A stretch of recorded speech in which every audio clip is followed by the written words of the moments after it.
How we doing, gamers? Good morning. Happy Thursday.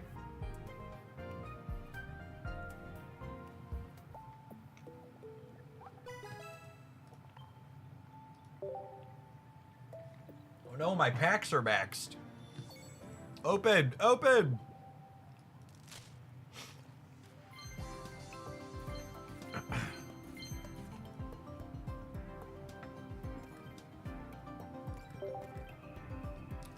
We were talking about this in the Discord server the other day, but I have to say it's really offensive design towards spending players that when your free packs are maxed and you have a paid premium pack and I open a booster, it automatically chooses to open my paid premium booster before it opens my free ones.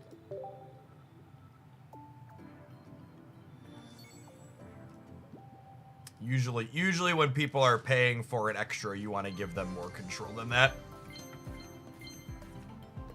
That's one of those things that like could be very intentional, but it could also just be lazy.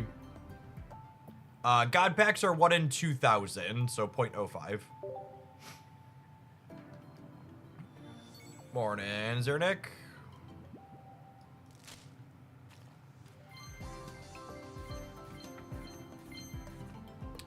That design choice basically means that if you know there's a new pack coming and you want to save your 2 premium packs, you have to give up on opening 2 free packs.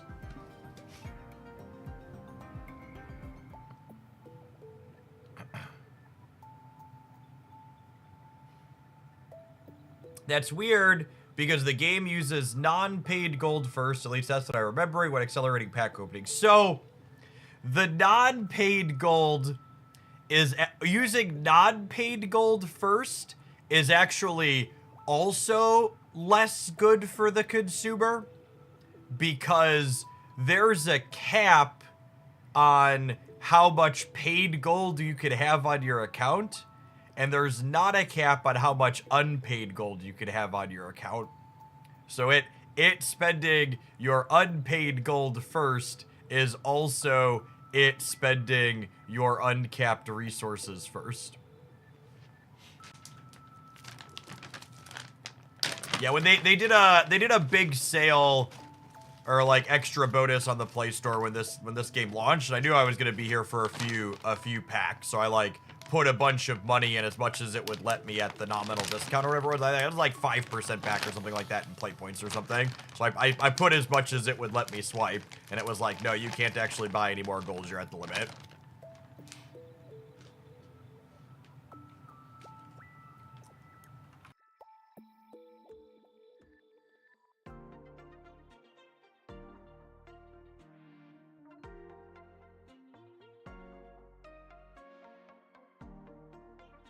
$20,000 cards is crazy. How much have I spent on this game? I actually don't know the answer to that question offhand. That's probably a number I should know the answer to. It's into the 4 figures for sure. It's probably like 2 or 3 grand at this point. We could loosely math it, yeah.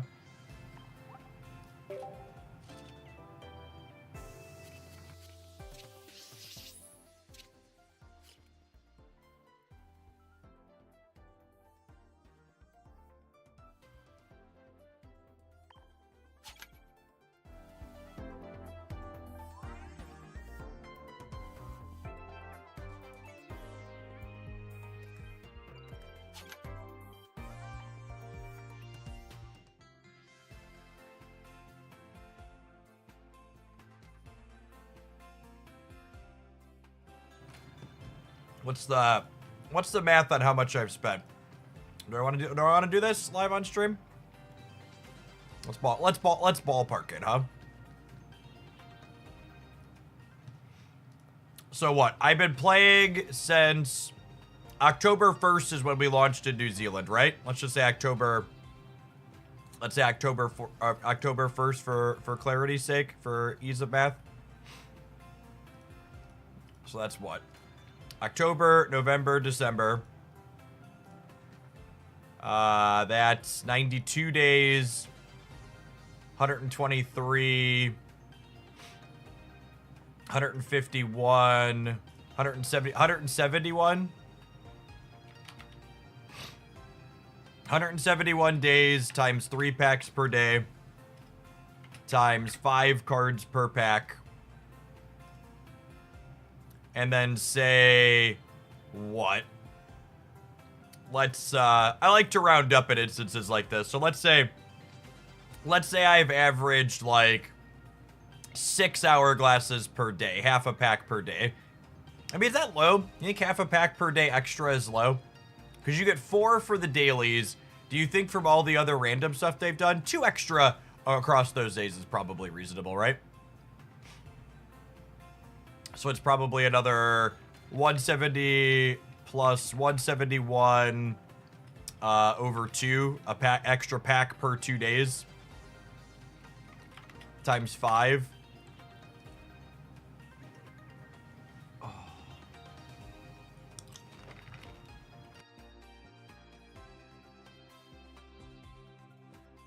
So that's like 3,000-ish cards.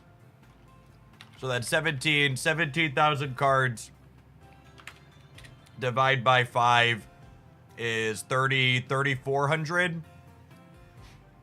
And then it's loosely at the base $100 price anchor. It's like 80 cents per pack. But then I probably got a 10-ish% discount on a lot of them. I got a 15% discount on a lot of those. So if I round that back to 10, call it like 72 cents per pack. Yeah, I said 2 to 3. I said 2 to 3 grand. Probably right around the $2,500 range. That seems about right. If we estimate 7,200 packs, or 3,400 packs at 72 cents a pack. Look at that. My gut is right.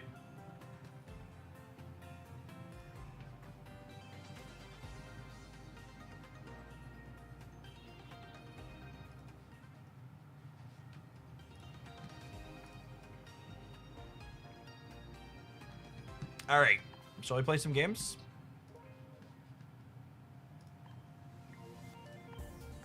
Would anyone begrudge me starting the day with more Garchomp? We won't play it for 2 hours, I promise, but I'm gonna do a couple with Garchomp to start.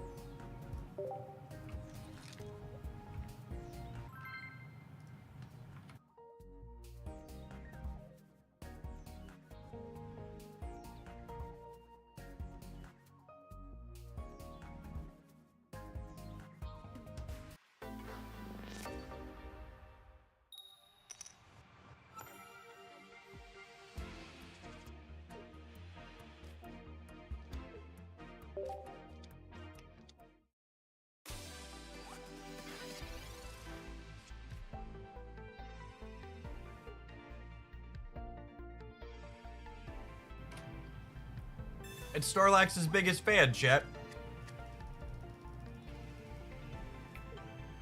It's Snorlax's biggest fan.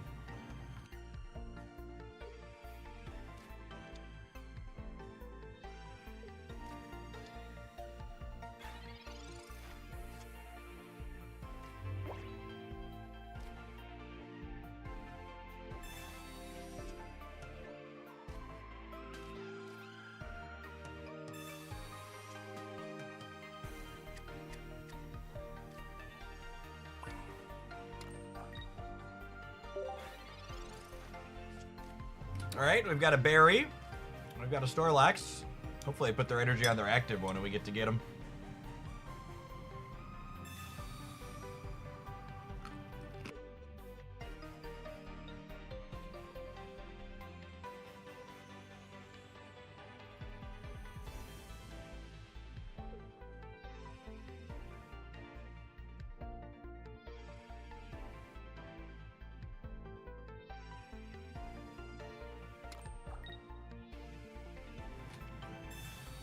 We play some Togekiss today? Absolutely.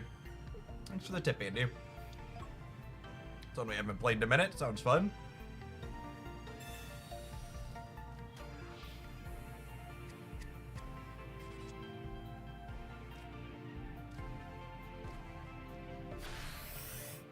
gosh, gamer.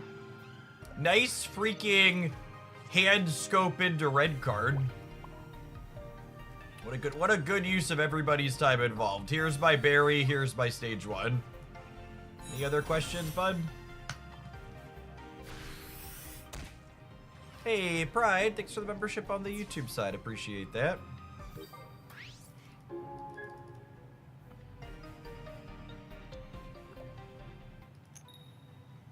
Well, I will say I'm not looking forward to the increase in like 18 trainer Misty that Rank's likely to bring. I won't mind running into less of this kind of stuff. There like likely exist less of these types of decks towards the top of Ranked. When the gamers are sweaty.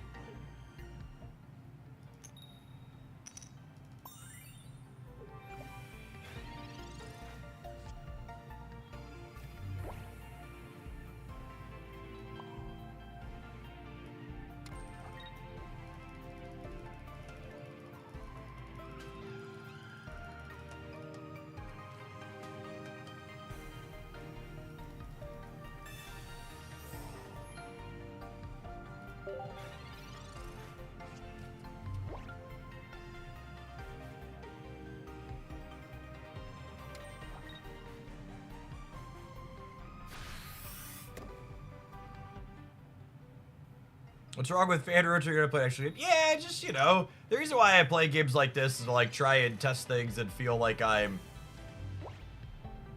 making progress towards something. Like I'm learning something about the deck I'm playing, and playing against Fan Rotom, there's not a whole lot to learn. Like I don't think I need this giant cape, so I think we're gonna go ahead and churn this. If with the other berry, we kill the Fan Rotom and win the game on the spot, so that's fun.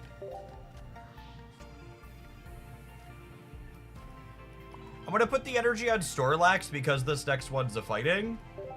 So if they fan this back to my hand, Garchomp can still clear it. If they don't fan this back to my hand, I can go 4th energy clear thing.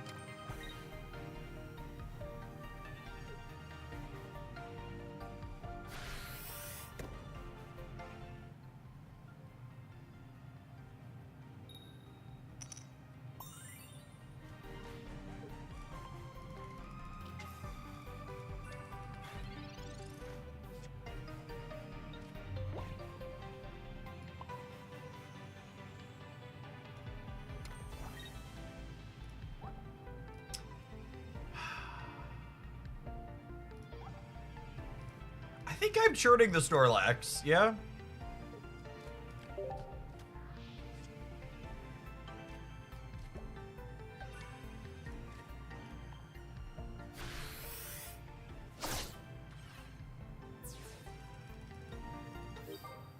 Are we gonna lose to fans? I don't think so.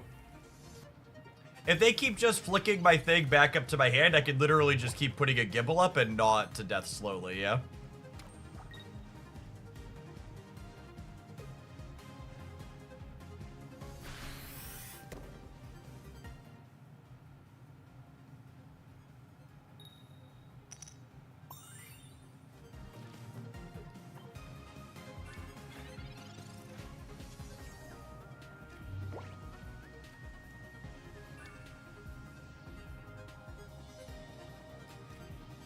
You know, with the 2 energy here, I'm actually gonna go ahead and evolve and play this out.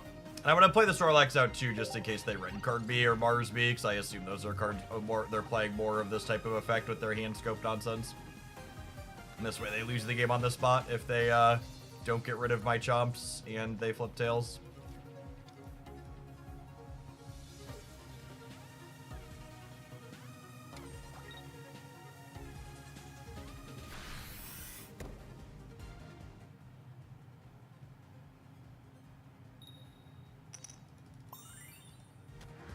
Round and round we go. Where she stops, nobody knows.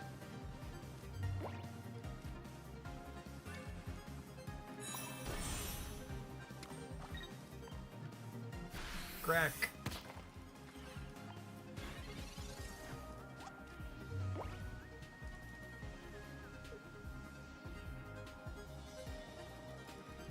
When their coins loaded, they can't lose. I mean, is this can't lose? I don't know.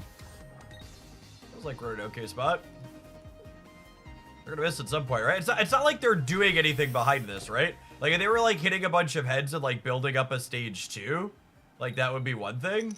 But, like, they're just hitting a bunch of heads and, like, slowly taking damage from the Gibbles, yeah?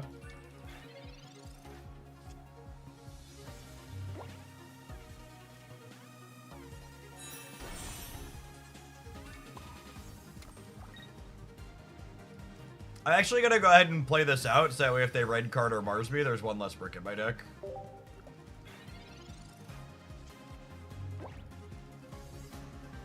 I could, like, put the Snorlax up, and then, like, just build this in the back so it's ready to go. Hey, look, rewarded for burning the Cynthia.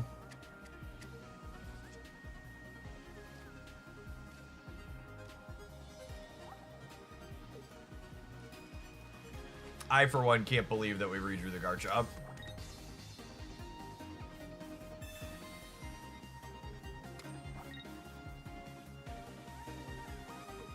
LeJudd, thank you for the 15 months. Appreciate that. Welcome back.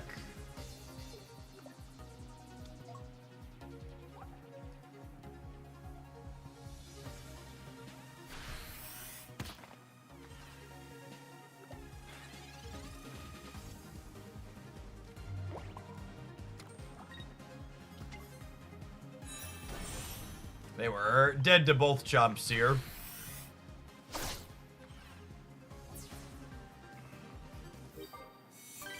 No, yeah, opponent can waste a lot of our time. They can get bent on the thanks button. They're taking extra game actions at the end when they're deterministically dead. I can't imagine they get a lot of thanks with that deck. It's probably not why you play it.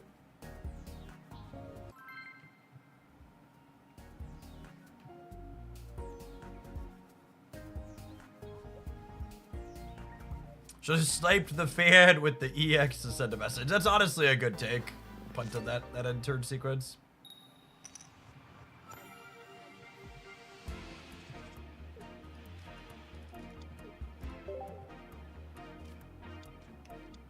I love Snorlax Berry. I didn't think I would. I agree, Pride. It is definitely the thing I undervalued the most going into this set. Fan Rotom coming to a ranked year. See, that's actually the opposite. I would expect ranked is going to make there be far less Fan Rotoms in the world. Would be my expectation.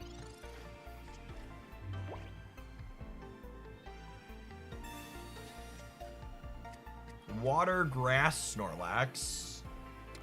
What are they doing? What are they doing?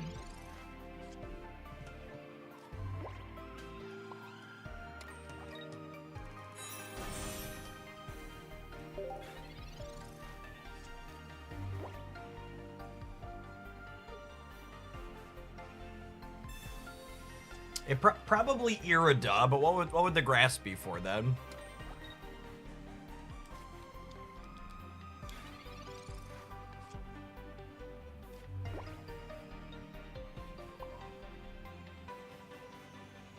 Leafeon. No, Leafeon brings its own energy. Oh, you think they're just all in on Berry? They could be a Heracross build? That's not a bad take.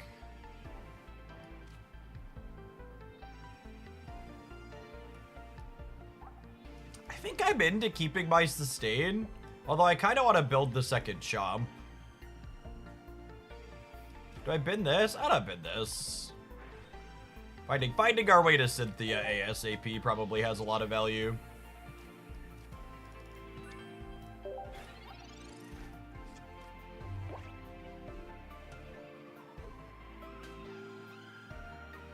The Snorlax Shootagon Greninja pile last week has been one of my favorite this expansion. Nice, River Ghost. Yeah, I want to get around to getting a highlight with that one at some point.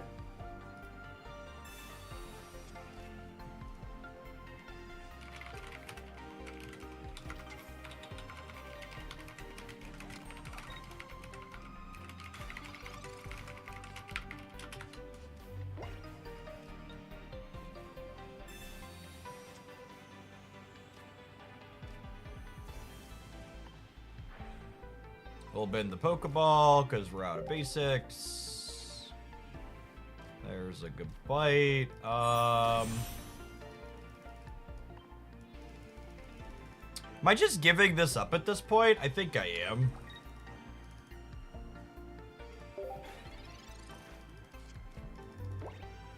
I don't know. Maybe we attach second energy here and then we build this, but I'm on 2 berries. So maybe we should power this up.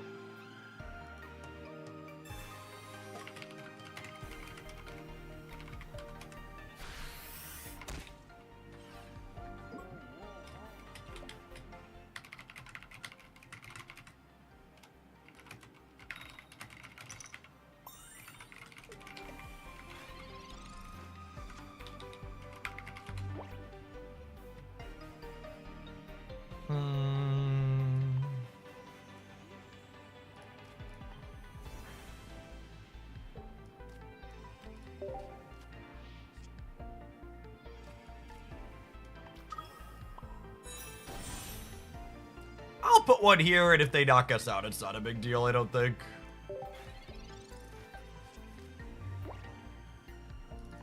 We're guaranteed to have Cynthia next turn.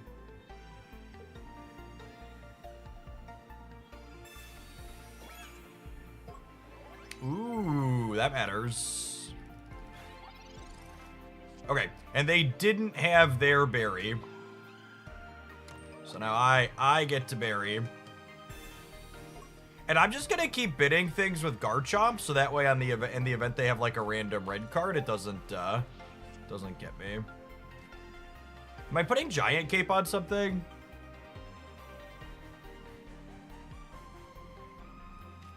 Probably Big Chomp, yeah.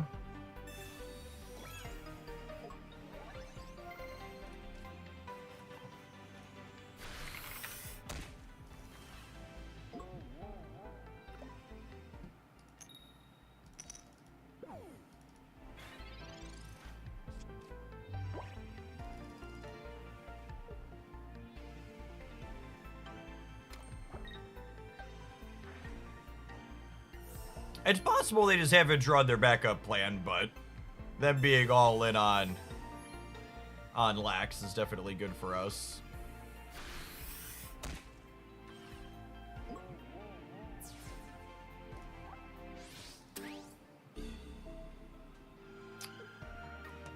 I know it's technically only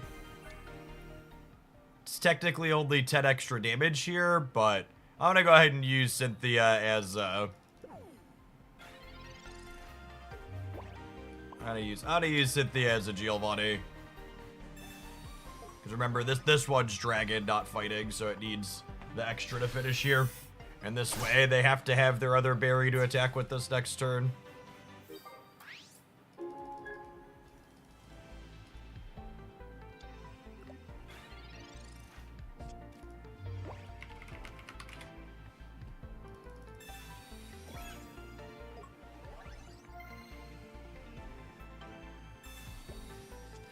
Confirmed all in on the Lax as Granny gets played. LOL.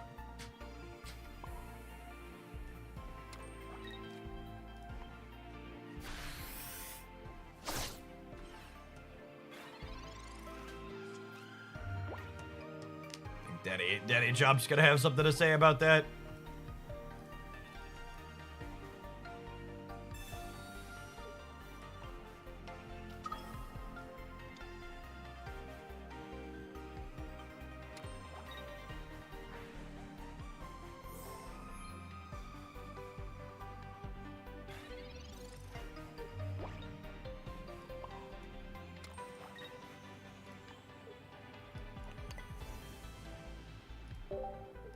Since there's a water on top, we'll discard the water because this needs 2 fighting for its bottom attack. I'm actually going to go ahead and burn the berry here because they could have a copy of Mars after we take our second knockout point.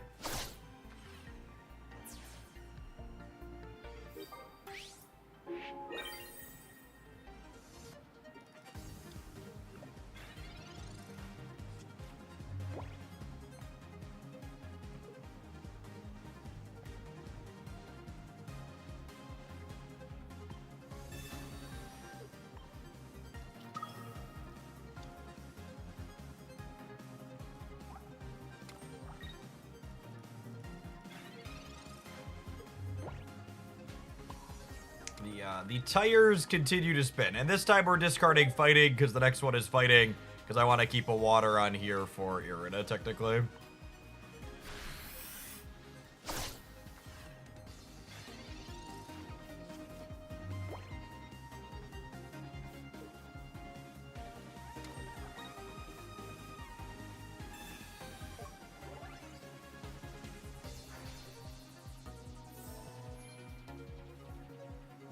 If you had to guess for pocket tournaments, what do you think is the overall win percentage of the person with first energy advantage? In the current metagame, probably high, because most of the decks want first energy advantage. Although, I guess the Gallade deck's probably relatively happy with first evolution advantage.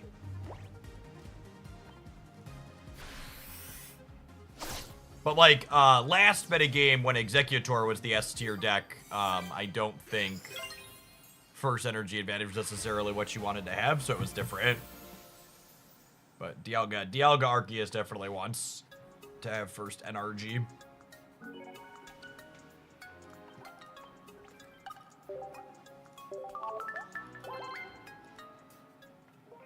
No, I am definitely all done spending for this current pack. 0% chance I spend for full art berries. As nice as they would be, the cosmetics in this game are just way too expensive to chase like that consistently. Occasionally I can justify, like, when we're at the start of a pack and I'm like close just to opening organic packs, like, okay, let's spend the last little bit and push through, but yeah, this game easily has the most expensive cosmetics of any digital card game I've ever played, which feels kind of wild to say after experiencing Marvel Snap, but it's definitely true. All right, I'm gonna take our first pause for the cause and let some adverts roll. This deck list up on screen. When we get back, we're gonna build some Togekiss. We had as a viewer request, so that sounds fun. Thanks everybody for hanging out. Don't go anywhere.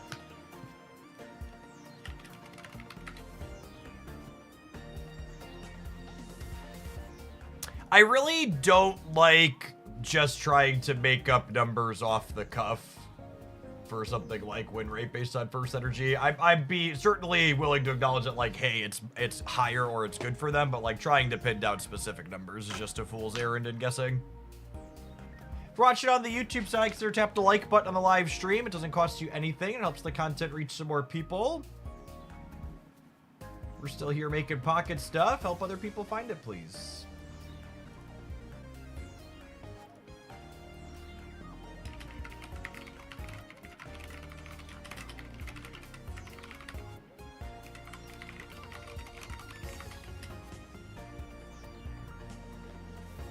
We're on the internet, aren't all numbers made up? To a degree, yeah, for sure.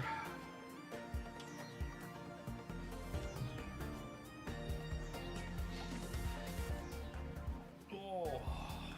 I was a little bit later than usual getting live this morning because I made time to do some Beat Saber for the first time in a while. I felt pretty good.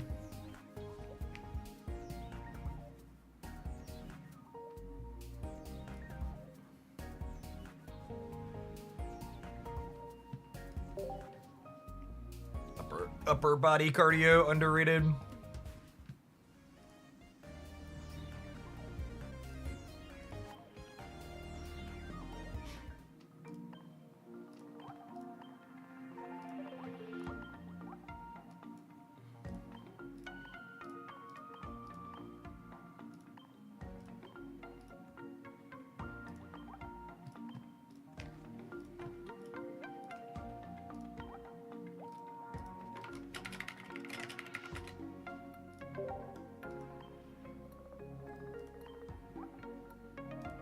It's my favorite deck to play right now. Honestly, probably that Garchomp deck we just got done with.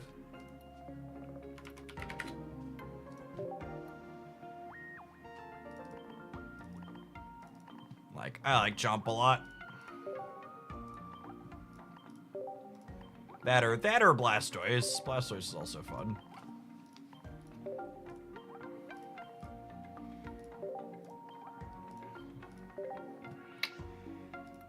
I think Togekiss needs to play 2 Cynthia, which is sad because I only have 1 full art one, but I'm pretty sure Togekiss wants 2.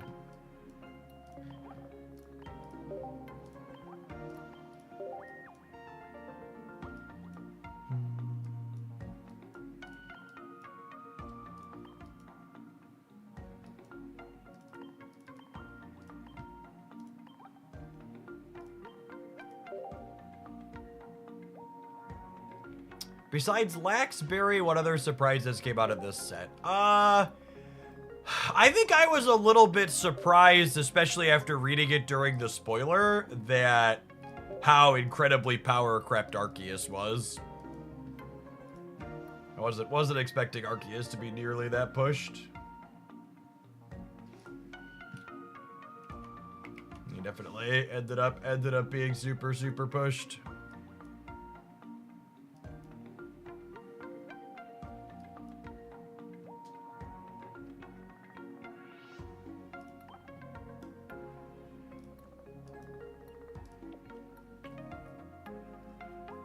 What other Pokemon do I want to play in this build? You can play Giratina as a stall. It's probably like a Communication Psychic Slab split I've enjoyed in the past.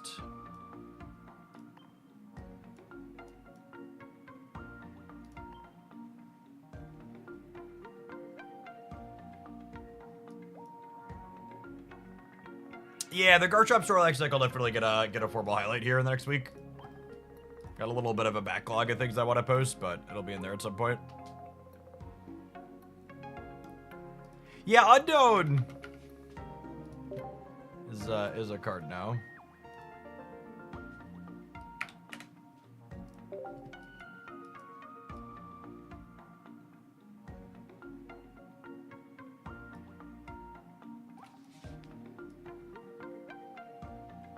Dr. Grendel. So we're watching so much over the last number of years. Let's make sure Hoaglandia's trickle-down economy stays in action.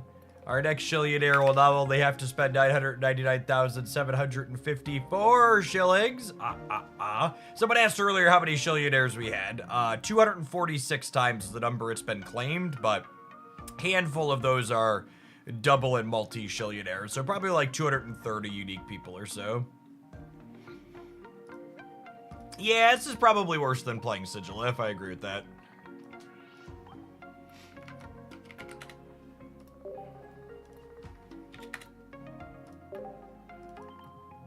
Let's draw a couple of cards. What do we think of, like, Giratina as the last one? I think I'm into it.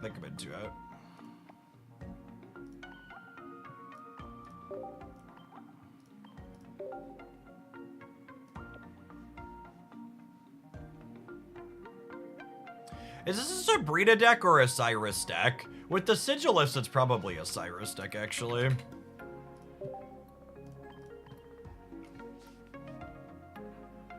Giratina sounds fun. It is full art, therefore optimal. Yep, agree.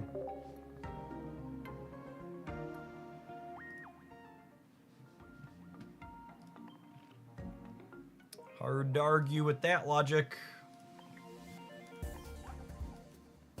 So my kids are on spring break next week, so I think I might take one day off in the middle of the week, and we might take them down to the City Museum in St. Louis. We've been meaning to go back there.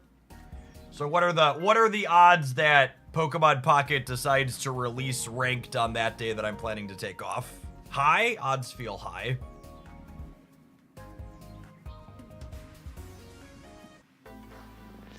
Hopefully it just doesn't happen till the 31st.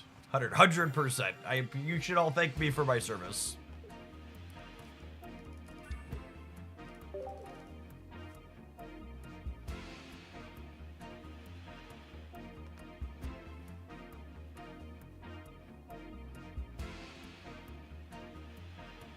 It's 17 degrees today where I am. That's warm for this time of year. In central Illinois yesterday, we had 65 degree weather, a dust storm, rain, tornado watch, tornado warning, and then we wrapped it up with being below freezing and a layer of snow last night. What was the weather, you ask? All of it? All of it. Oh, there was a little bit of hail in there too at one point, I believe. Yeah, there was some hail in the middle as well.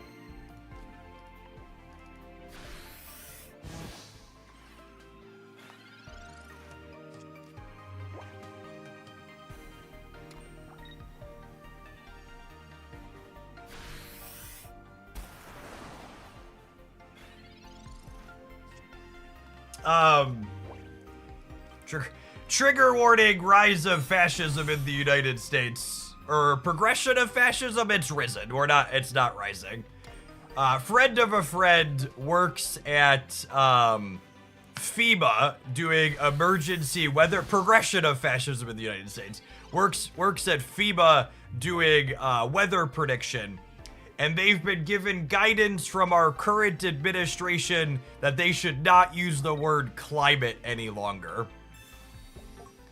And it's just like, holy God, the simulation. Oh, the simulation.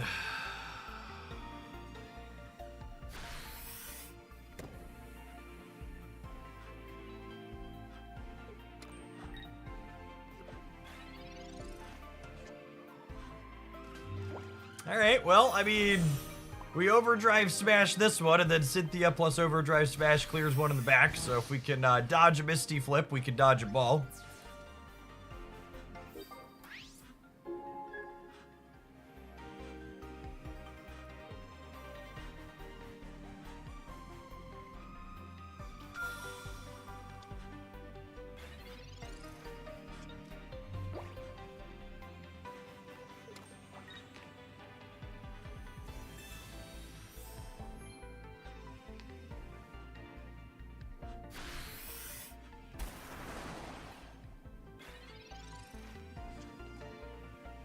Alright, Dobby Bobby, show him who's boss.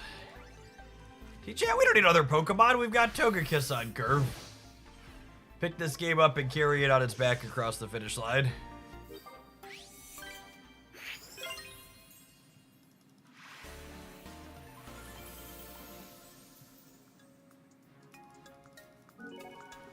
What a lovely stage 2 when it all comes together.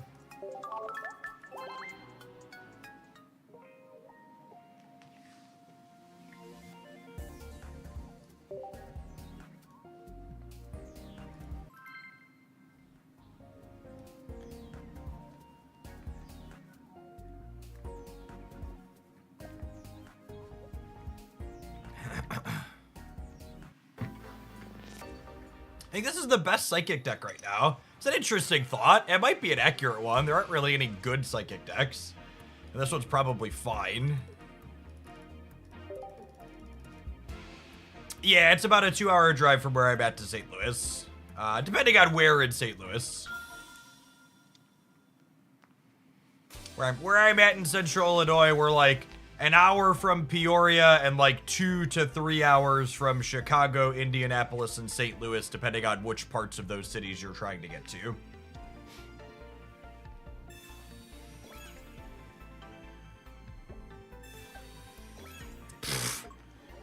They think I won't take 20 damage to draw a card? I'm a former Magic the Gathering player opponent. I love drawing cards. 20 damage? I'm not even gonna think twice. I press the button and draw my card. Nothing could make me happier.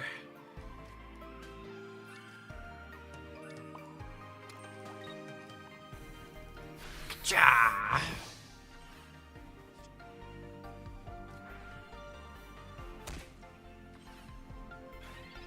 Do you think Mewtwo could be a good finisher in a deck with Togekiss? That's an interesting thought. I could see that being okay, because Togekiss doesn't take that much energy. Which is nice.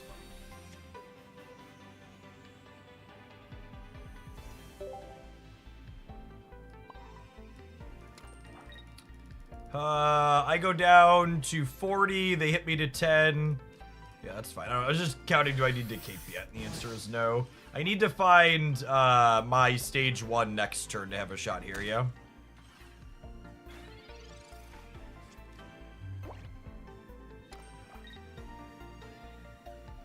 Now, unfortunately, and this is part of Togekiss's positional problem in the metagame, is this thing's weak to metal. Which is not great for the home team, to say the least. Alright, so there are 2 stage 1s, a Giratina, and a Sigilif in my deck. So this is 50% to find me Togetic. Can we win the coin flip? We cannot. I think we die when we brick that. I think I needed to hit there. It's close though. I guess they could be bricked on their Melmetal.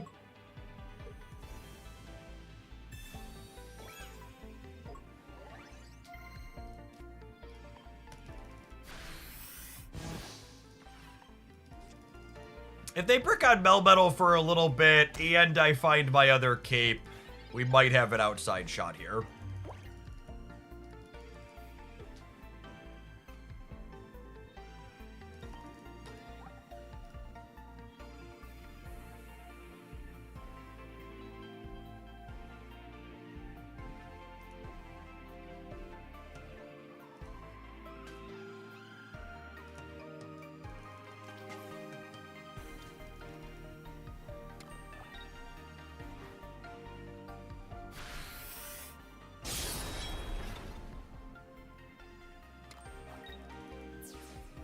Togekiss also gets disrupted by Sabrina and Cyrus. It does, yeah.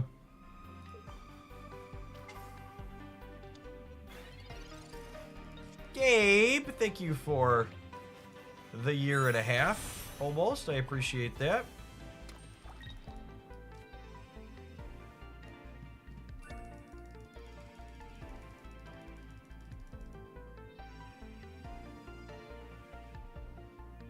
Man, Cynthia plus Togekiss is 10 short of clearing this thing at 120. You know what I was supposed to do? I messed up. When I drew the Sigilif, I should have put the energy on Sigilif, retreated this here and hit them for 10, and then next turn I could have gone second energy Togekiss and finished with the Cynthia.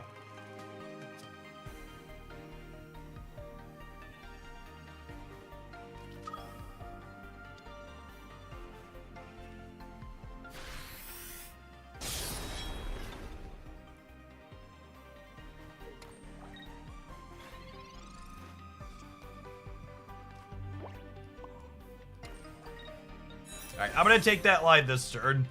I should have done it last turn, but better late than never.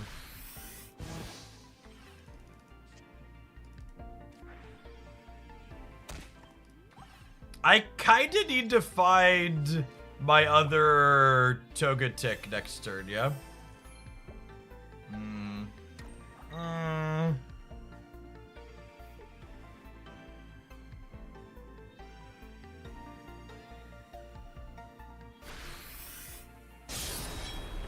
I think we're dead, gamers.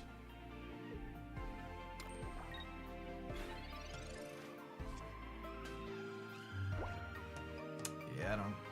It's gonna take him a few turns, but I don't see a line.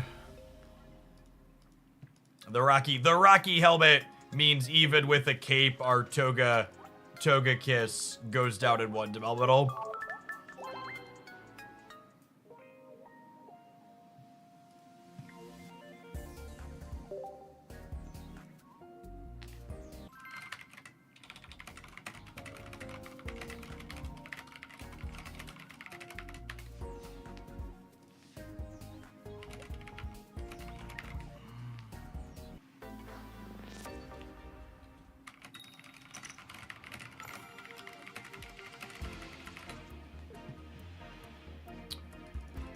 We're going second. I think against water energy, I lead Togepi. Because if their Manaphy decks are the most common water energy decks, and Togepi goes 20 into 40 against Manaphy, which is clean.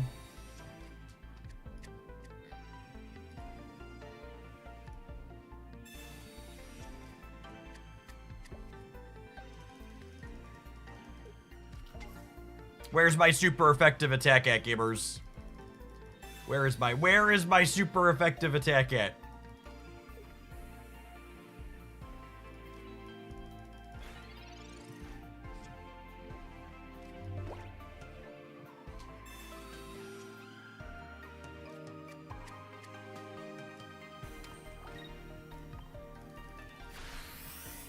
Do people get Bloomington, Illinois and Bloomington, Indiana mixed up all the time? All of the time. If they evolve into Gabite, I actually have to retreat next turn. Because if they hit 2 energy chop on curve, it clears Togekiss out in 1. Doesn't Melmetal only do 130? Melmetal does 120, and with weakness it would do 140.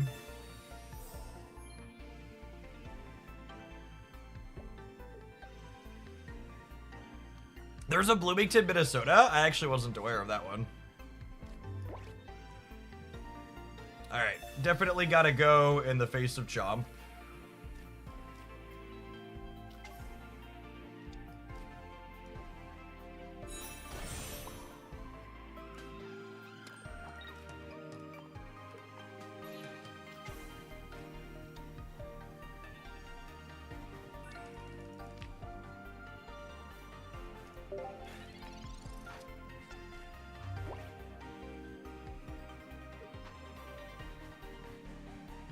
I wonder if we're supposed to pivot to Sigilif.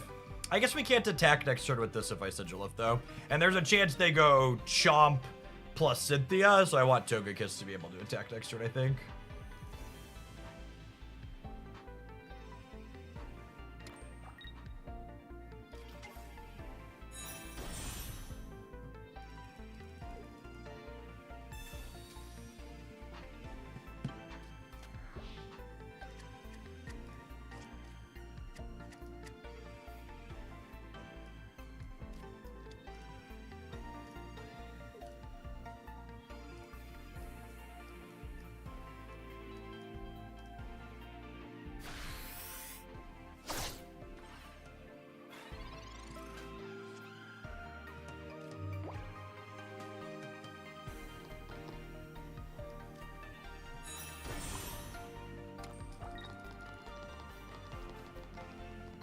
Our lack of a second Togekiss here could be problematic.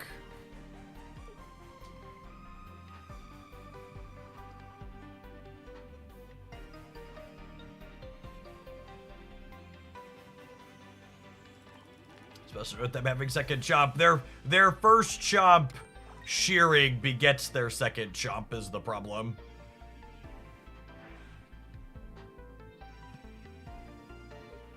Oh, they put the first fighting energy on Marshadow here. Which it needs one of those eventually, but...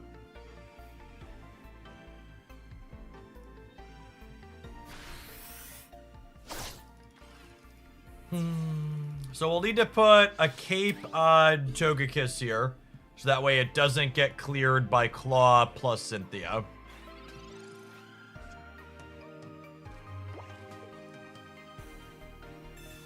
A question is, am I supposed to Cynthia this turn myself?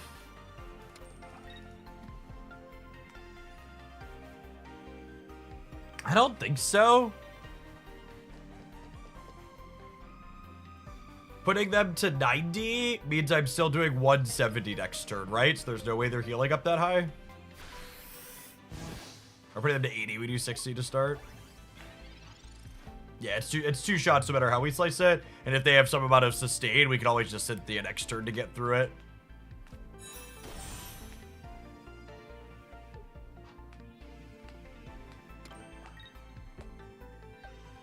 The only downside is if they play some sustain and I draw research, I can't play research, but we're only 1 in 8 to draw research, yeah.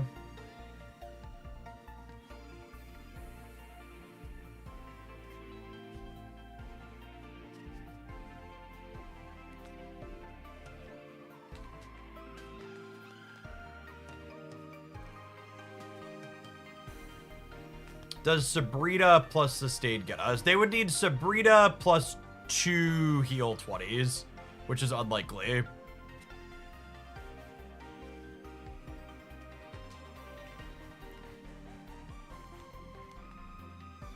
I suppose one downside to not Cynthiaing is, if I would have Cynthia'd, I could have cleared them with Togekiss next turn, which might have had value.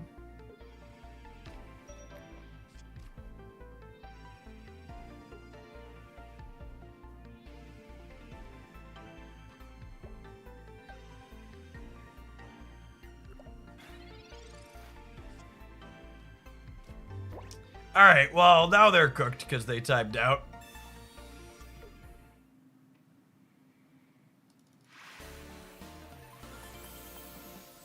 We were a little bit behind there. Not out of it because we could have drawn our other evolution up, but when they missed their 150 hit.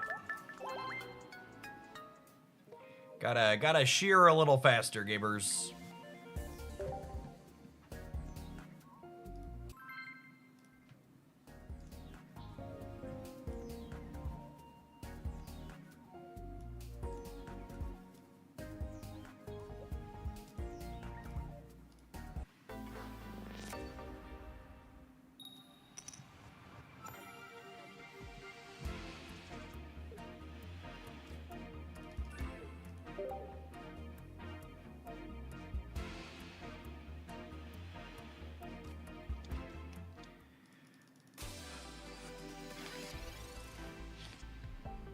You wanna... I don't even know if this qualifies as a hot take, because it's probably just true. You wanna know why I bet the turn timers are so long in this game? I would bet they erred on making the turn timers extra long because they couldn't manage to get the timer to pause while animations were playing. I think in a perfect world, the turn timer should probably be about half of what it is, but it needs to pause in between every animation happening.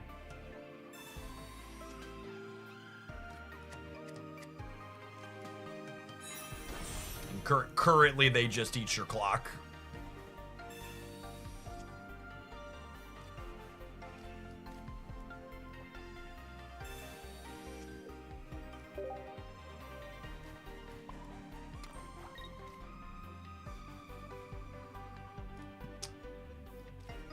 You know what?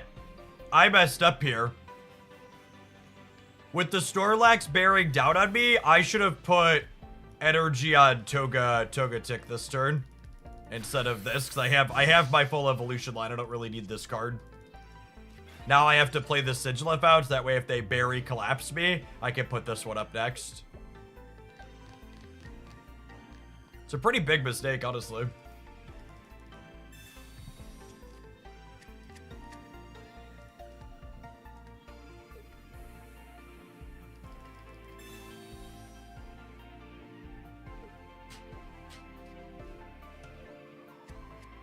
That first energy allocation is easily one of the most important in the game. It's so easy to mess up and then lose games because you messed it up.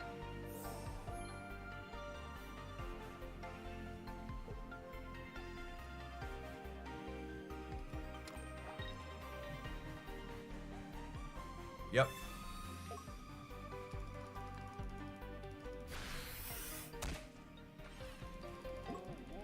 That's honestly probably the whole game.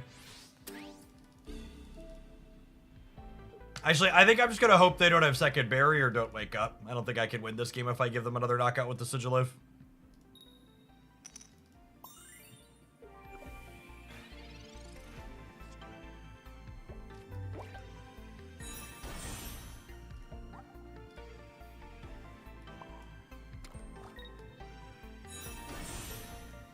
Communication the Giratina into my deck, and then Pokeball it back out.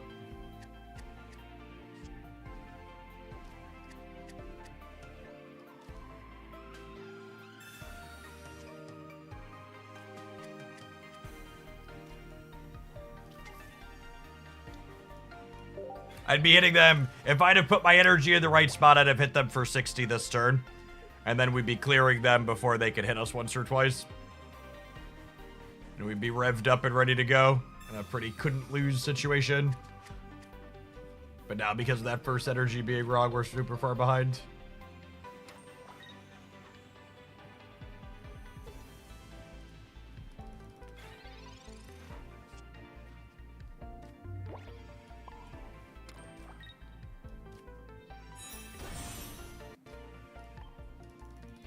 Now, our saving grace is I have second Togekiss online.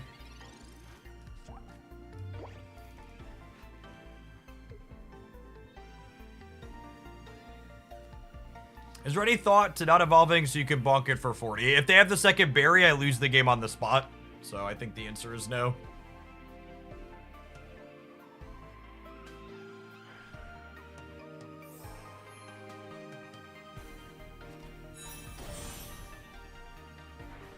And now they have time to set the Magnezone up behind the Snorlax in addition to hitting my Togekiss here.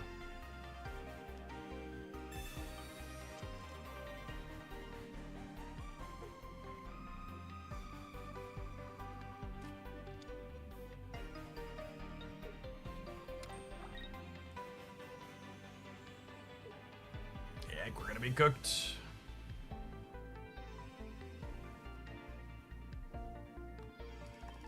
Little decision, big snowball.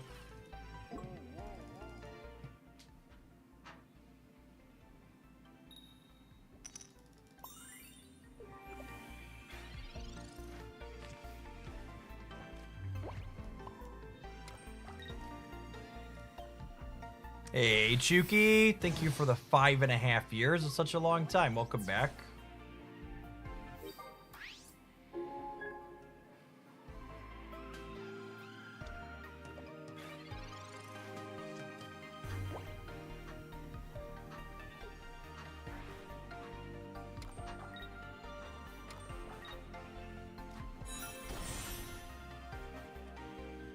Now, our upside here is this Magnezone had to get online ASAP, so they're not going to get to charge up a Snorlax while they want to keep hitting us. So we might be okay here.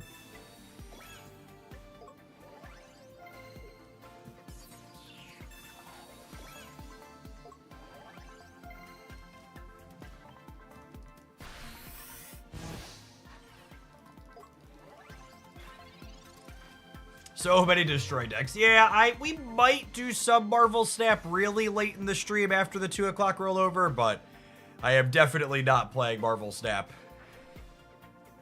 with the current feature location. It's awful.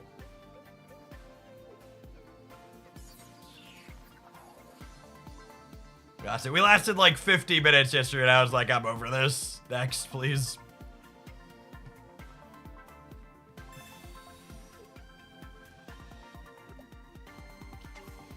It's Altar of Death for the feature location, so even more polarized than Death's Domain.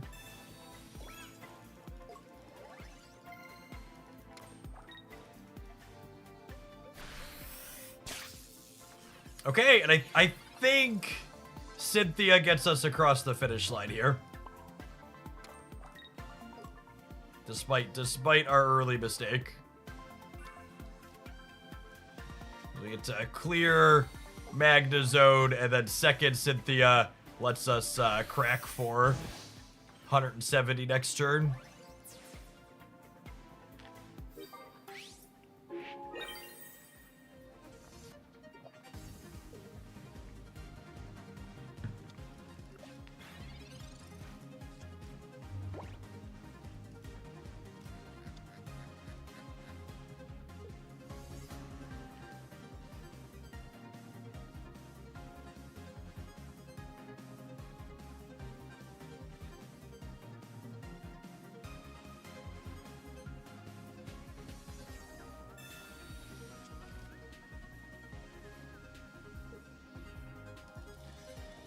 Our earlier decision not to Cynthia paid off. It did, yeah.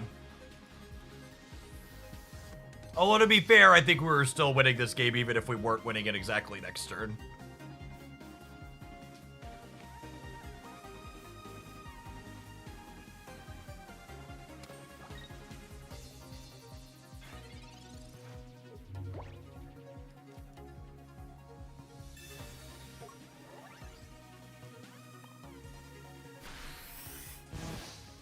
Mommy giving us a helping hand to finish things off here.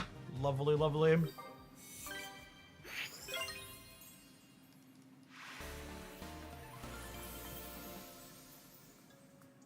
That's fun.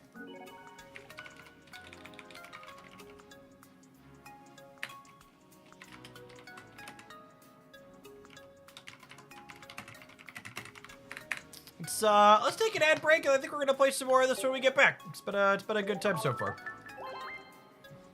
Thanks for hanging out. Don't go anywhere, gamers. For watching all on the YouTube side, consider tapping the like button on the live stream if you enjoy the regular Pocket content. Doesn't cost you anything and helps the content reach some more people. Appreciate the 110 folks that did that already.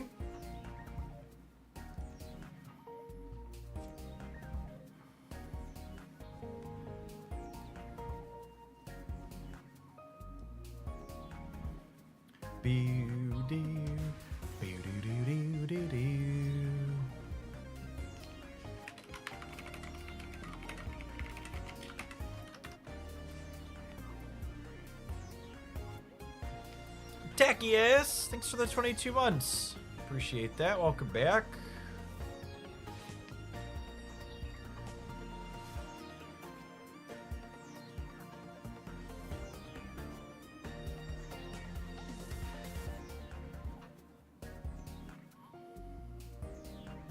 Think we'll ever get new menu music for Pocket?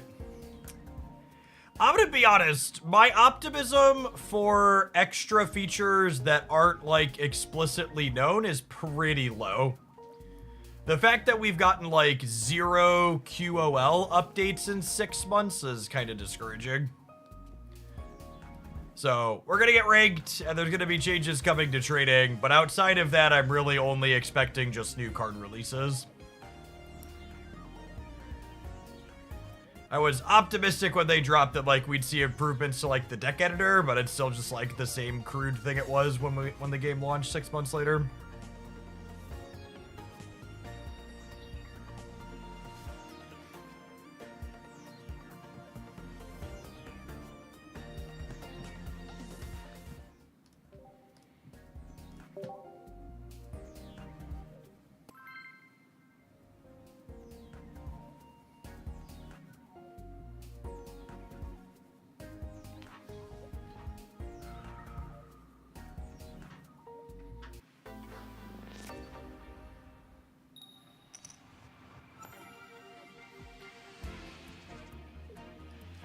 Okay, we just need an angsty teenage Toga. We got some card draw.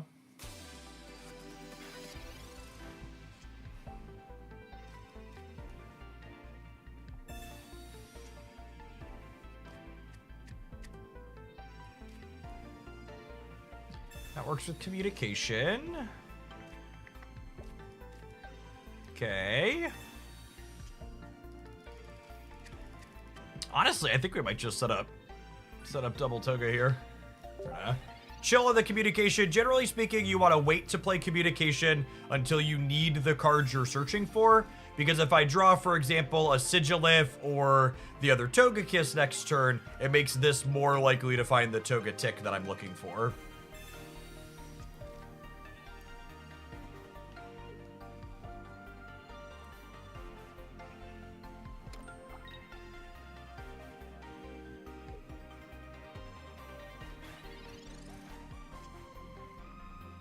Just like that. All right, so this is exactly a coin flip to find to stage 1. They have 2 sigils and 2 Togetics in the deck. And like unironically, hitting that and then them not having an X speed last turn probably means they're just gonna get run down here. Having 40 marked on here means when it comes active as Charizard, a revved up, what's it called? Can you clean it out? Damage marked on it also means that Cyrus is live at some point.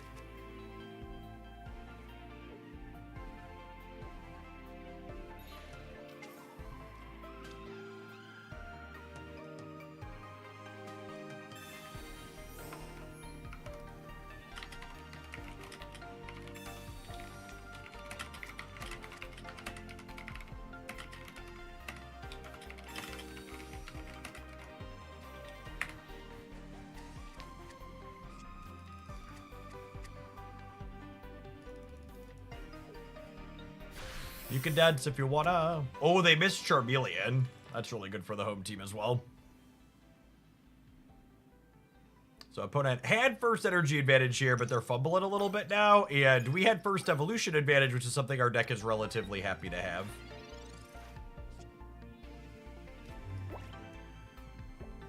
Oh, that's interesting. They're bricks, they're just building the Moltres? That's gotta be wrong. I mean, we'll take it, but it's gotta be wrong. Let's throw this into overdrive and run the game down real quick here. With Dami Mommy in hand here, and this being revved up, we can clean this out next turn.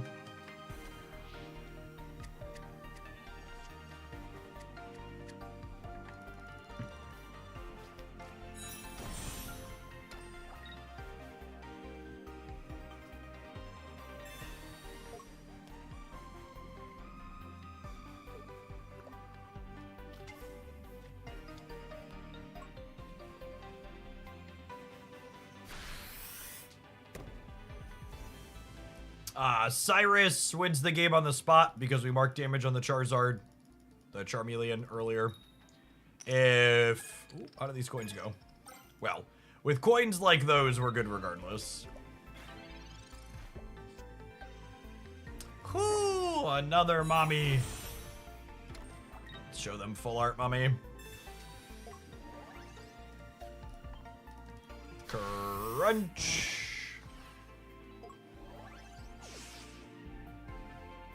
Just keep smashing, smashing, smashing. Just keep smashing. Do, do, do.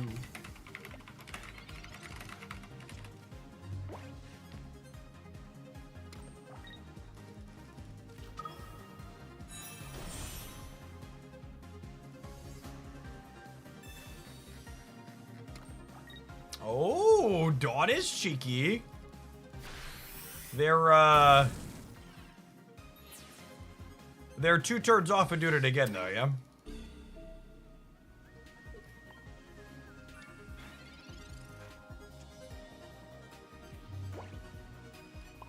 We'll decline to play the Sigilif out so they can't tempo us off the overdrive with the Sabrina, and then we're set to clean for 170 next turn. They can't Mars double potion, so I don't think there's any reason to play this in advance.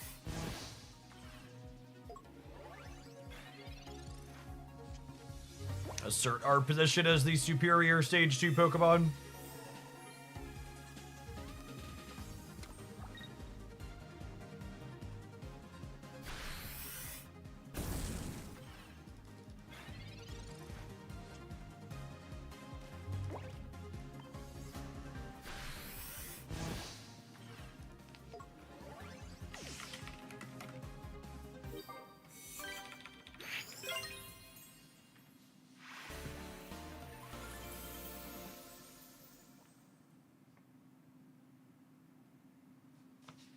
Why do you think Mars is picking up in popularity? Citation needed.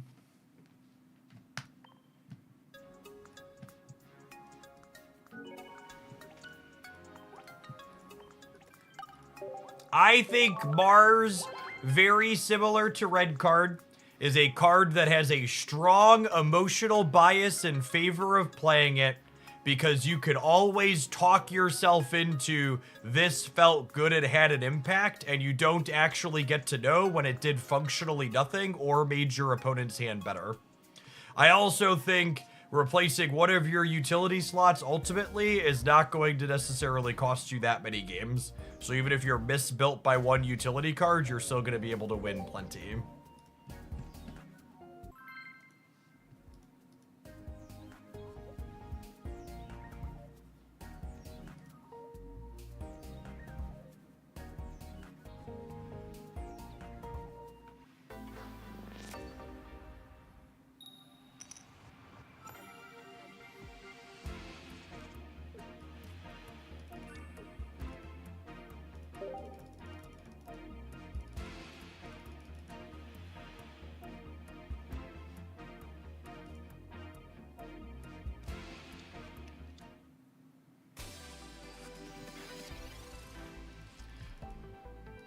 Monkey's a little scary. First evolution advantage here is a big deal if we both have our stage 2.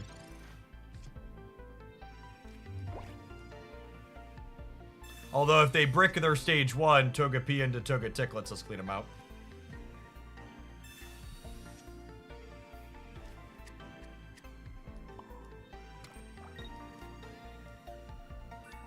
But hold on to this one for now because it might be something we communication away.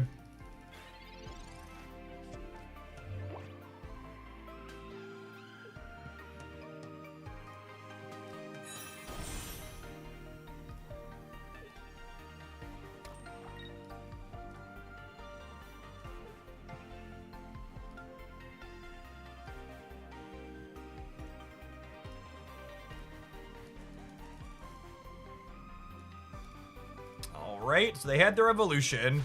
Them having the evolution here means that I have to leave even if we find our stage 2. I think we open the research and see where we go.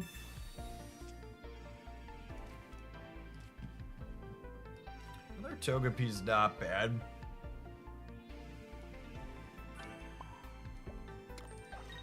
I think because I wouldn't be attacking with this next turn anyways, I'm gonna go ahead and not evolve it, because I'd prefer to evolve a full health one, and I'm not necessarily going to have both.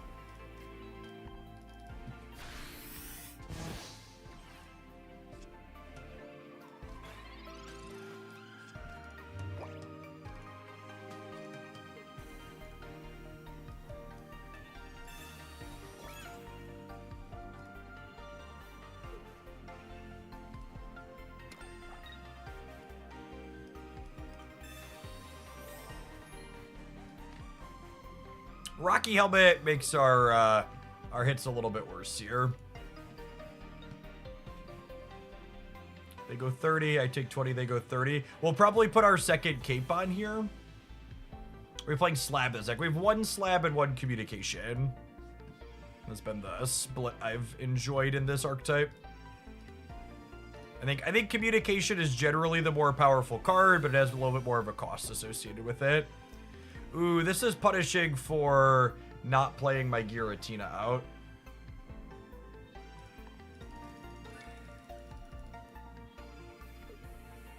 Gotta give this up now.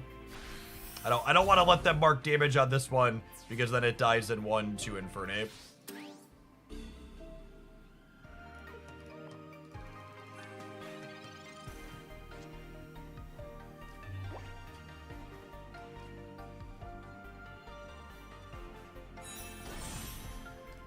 Oh, do I play around second Sabrina? Probably. So I'm drawing an extra card here, right? So if I'm drawing an extra card, I probably find my stage 2 anyways, or another Pokemon to communicate with.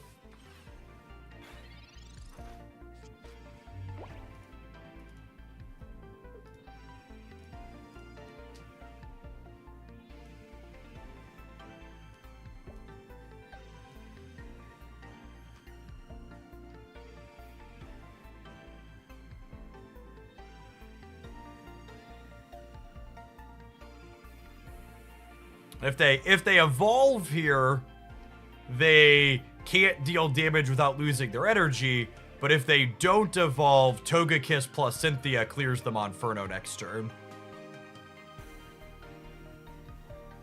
So they're kind of in a rock and a hard place now. I'm through most of my deck, so they can kind of assume I have those cards.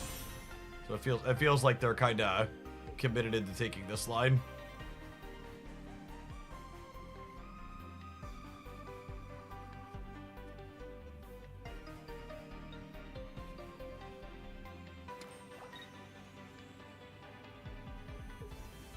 Are they just passing?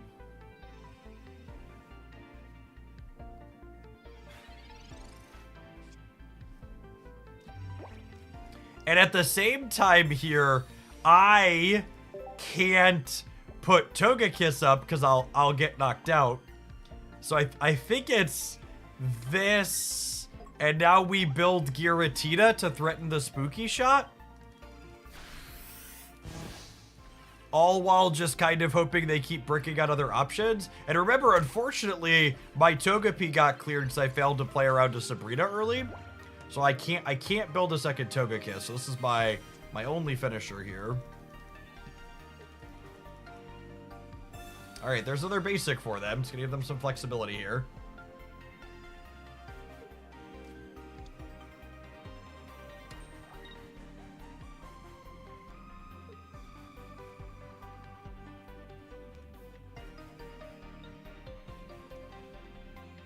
We're hoping to dodge second Rocky Helmet. They're 13 cards into their deck. Most of these builds play 2 Rocky Helmet.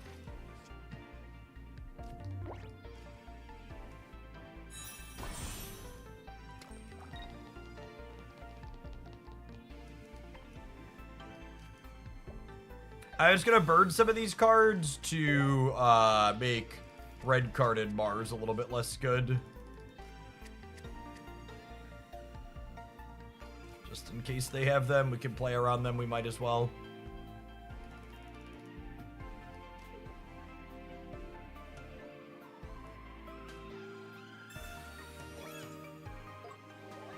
I'm gonna cape this so I can hit them for 10 and not go down to the Chimchar / Monferno next turn.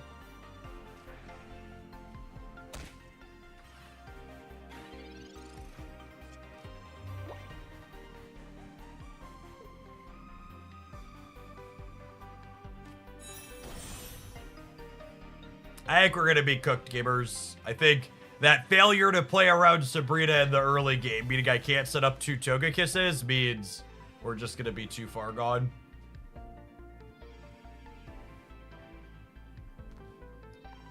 I guess their second Infernape could be buried at the very bottom of their deck, but a remotely average draw here, and I think we're done.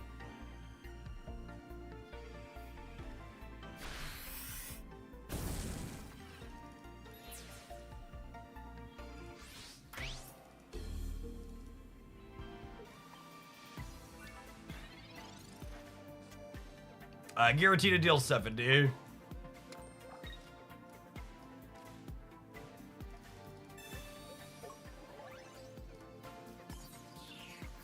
So dead to next monkey here. And they have a couple of turns to have it.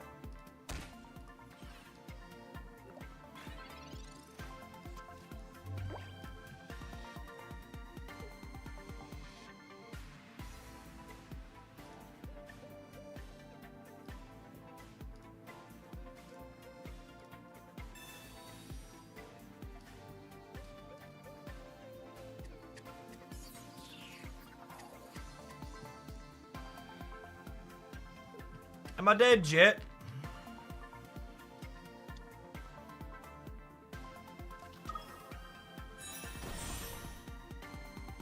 I guess we were dead. We were dead to not even we were dead to not even them needing the second Infernape. Because they could have just retreated. I guess I could have Cyrus'd this if they didn't have the Infernape. How free-to-play friendly is this game compared to Snap? How lucky are you? Or I guess, how unlucky are you is the better question. So I think Pokemon Pocket attritioned out a ton of people who were consuming content with this last pack. And I would bet part of that is because of its economy. So the average case scenario opening your free packs in Pocket is really reasonable. You hit a good spread of things, you're going to be able to play most things, you're going to get most of the cards without spending money, except for cosmetics. The problem is, there's no reasonable pity system in Pokemon Pocket. And if you roll even a little bit below average, and you miss on getting a card you actually want to play with, it is the most expensive card game I've ever played to pay your way out of bad luck. It costs, if you don't open or wonder pick the EX you want to play with, it costs you almost 100 USD to buy one outright, and you need 2 copies of them. And while that's not going to happen most of the time you're going to get a good spread. Eventually, as you keep playing, you're eventually going to hit one or more packs where that happens, and you're either going to have to spend through the nose or just not be able to play with the cards you want to play in that pack.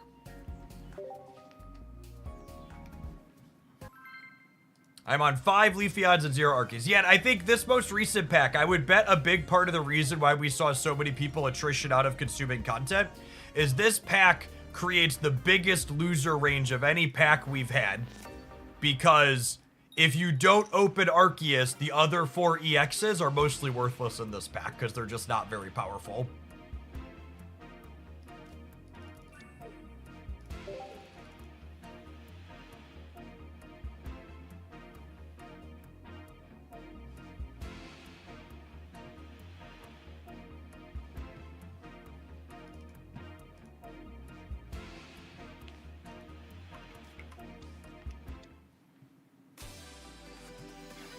Abra, there's a name I haven't heard in a long time.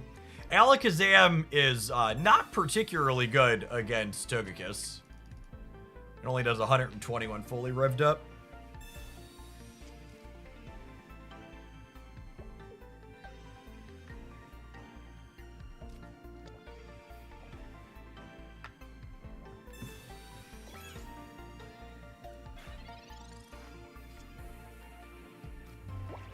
These gamers thinking spiky hats will prevent me from drawing cards. You know, tell me how to live my life, I'll draw the cards I want to draw, gamer.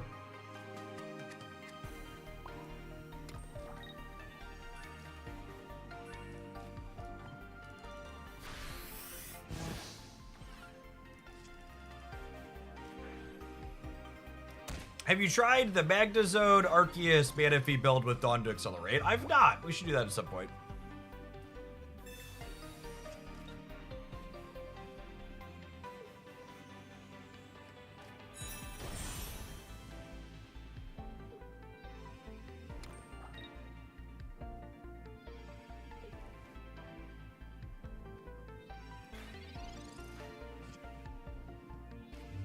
I was a little surprised at how much they missed on balance with Arceus this pack compared to how good balance had been with previous packs.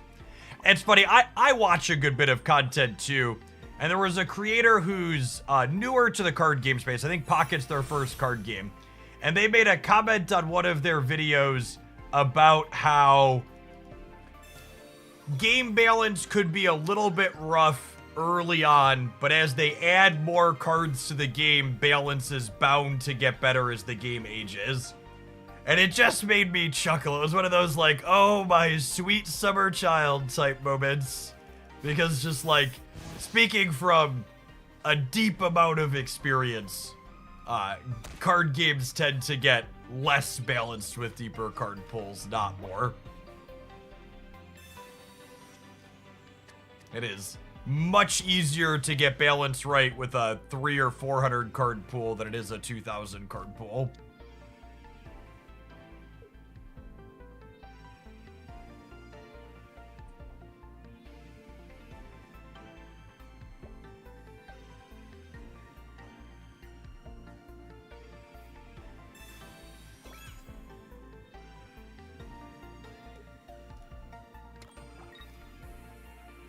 Coughs and points at Magic together. I mean, even paper Pokemon, right?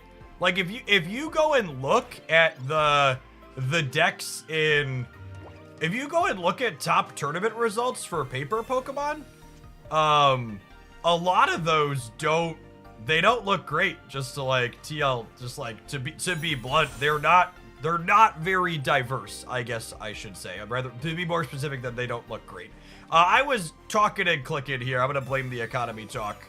I definitely should have not researched. I should have retreated and overdrive smashed this with Cynthia. Mistakes were made.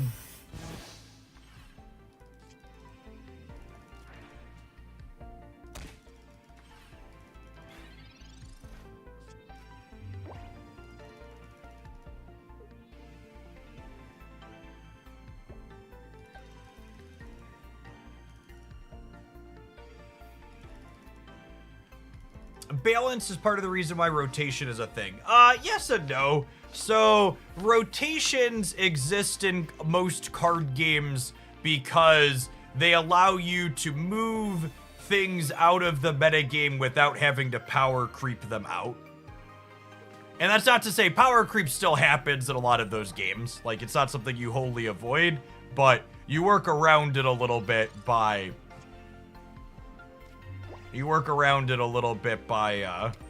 by rotation. I don't think it's pure... Like, I don't know, maybe this is me going to bat for the big game companies a little bit, but I think it's unfair and unreasonable to say / imply it's only greed reasons that rotation exists. I personally am a player who genuinely likes games like Magic the Gathering and even regular Pokemon where there's two different formats. It's neat and good to be able to have two distinctly different ways to play with the same cards.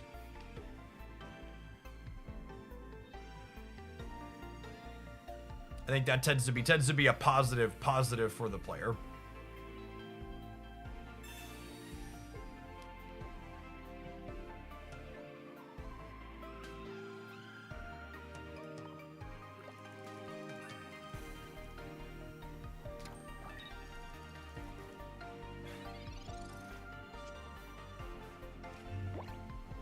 Now, I'm out of capes because I had to burn one here.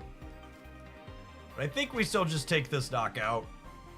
Because even if they put Alakazam up and clear this one doesn't clear in one, and we Cynthia and then Cynthia again. And we're even insulated against another Sabrina because Giratina doesn't die to Alakazam in one. I guess Osiris gets us with this line. But I don't know that I have agency to play around that. Alakazam Cyrus is lethal here.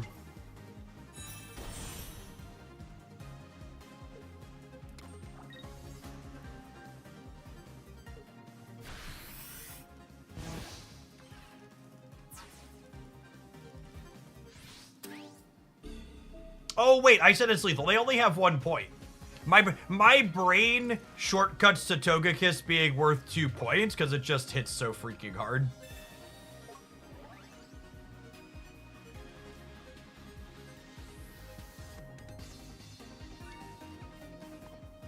Casually not playing my energy because Psychic.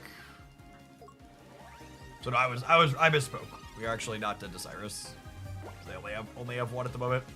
And we have 2, so they should be good to go. Even if they Sabrina or Cyrus us and move this out, we have another 110 queued up for next turn.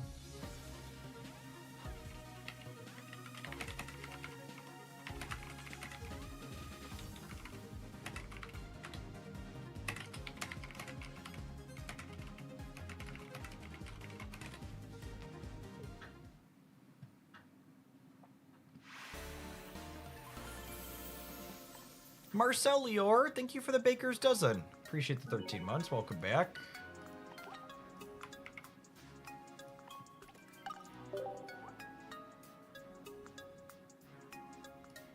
Oh, Comics, I missed your tip.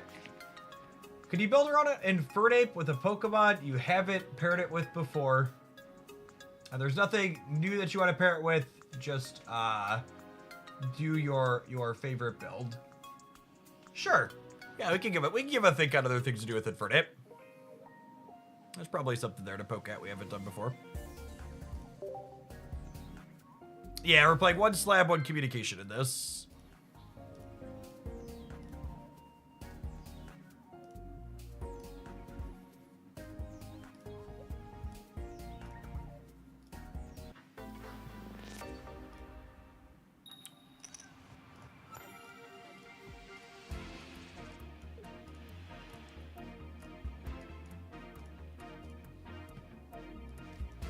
Guaranteed opener's not amazing, but it's not terrible either. One of the nice things about this deck is all of our leads are pretty solid.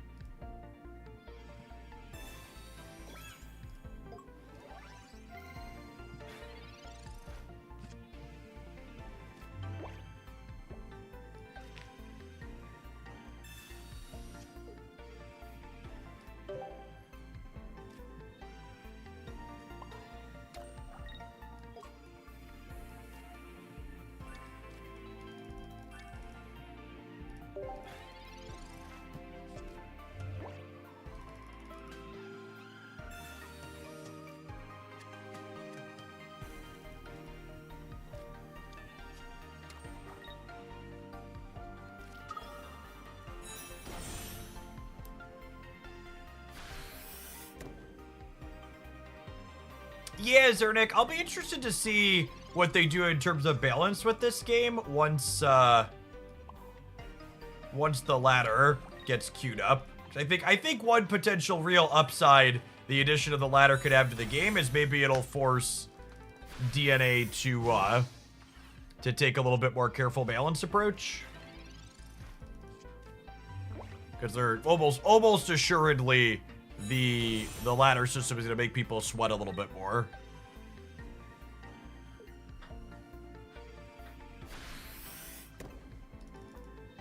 So this is 50% to find a Togepi. Nice. I would love to get 2 Togekisses set up. Nice. So energy, kiss, basic, hit you. This draw's worked out pretty clean so far.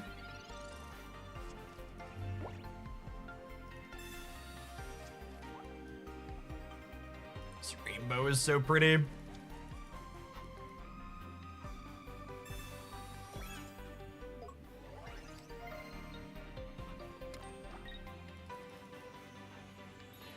I would be curious to see if they start attacking this turn. I think they're supposed to.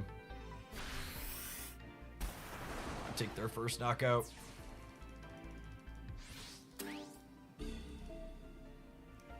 So I go energy, hit you, you hit me, I go energy, evolve, and then this one's ready to go by the time this one is down.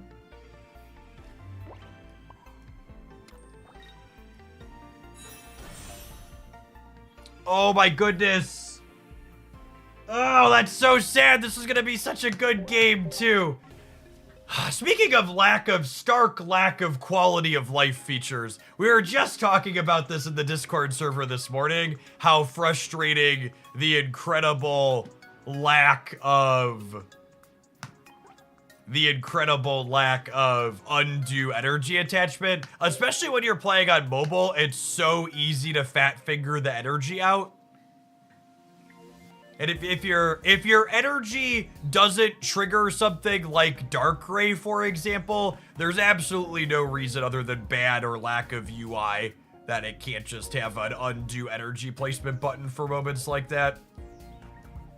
It's so easy when you're trying to talk through or think through a couple of turns, just drag it out to the wrong one.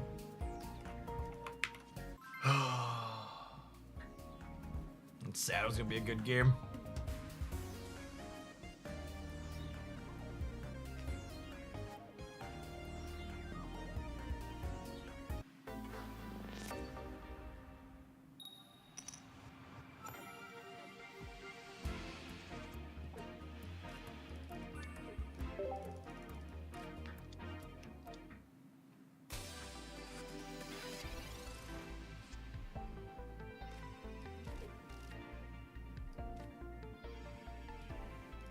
We're just chilling for now.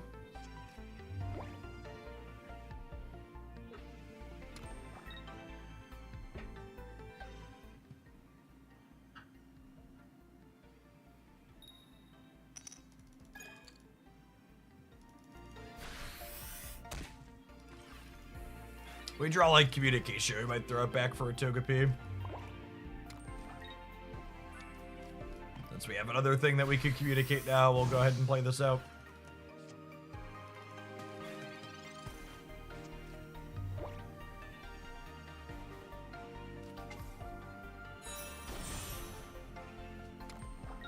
This here is a good example of why I think playing guaranteed 20 EV is the ideal EV to play with Leafeon.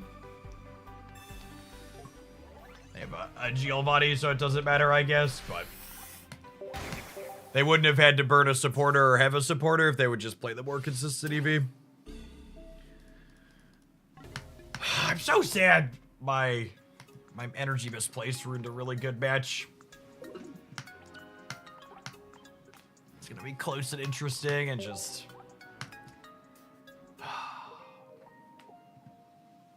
It feels like playing Marvel Snap did before we got the undo end turn button. It was such a incredible quality of life improvement when they added that to the game.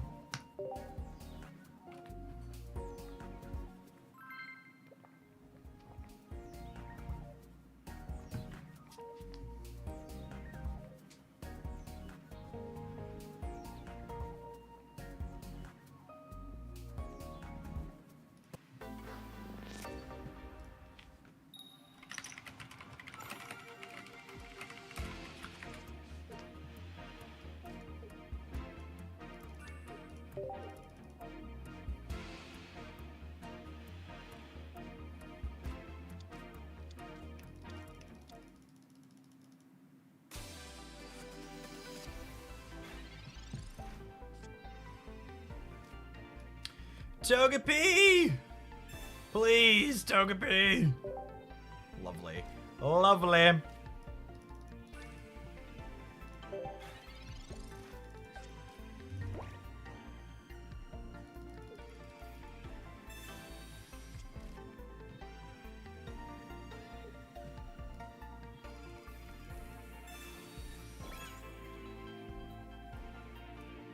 Rocky Hat's annoying.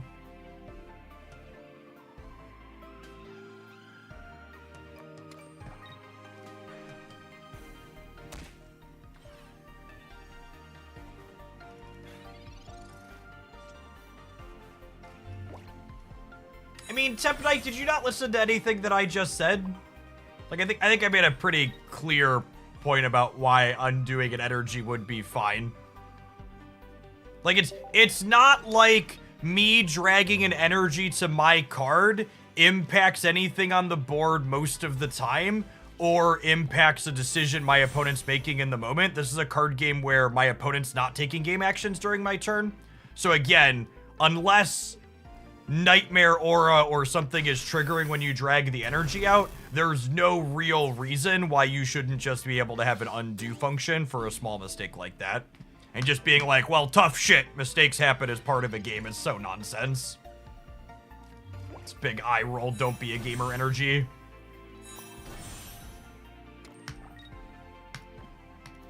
Like, yes, you could take the really nonsense part of people deserve to be punished for every little mistake they make, but also, like, good UI design.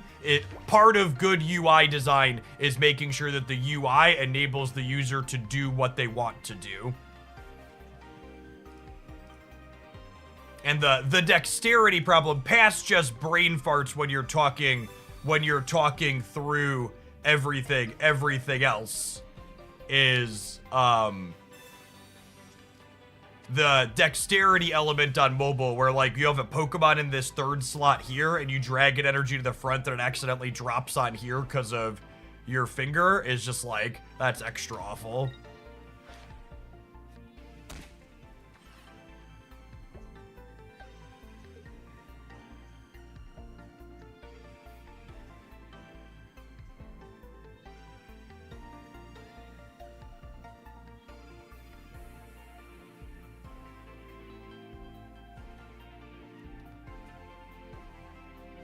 Would you want to undo card placement? I mean, in theory, I think you should let the player be able to undo anything that doesn't actually advance the board state other than the thing that you did.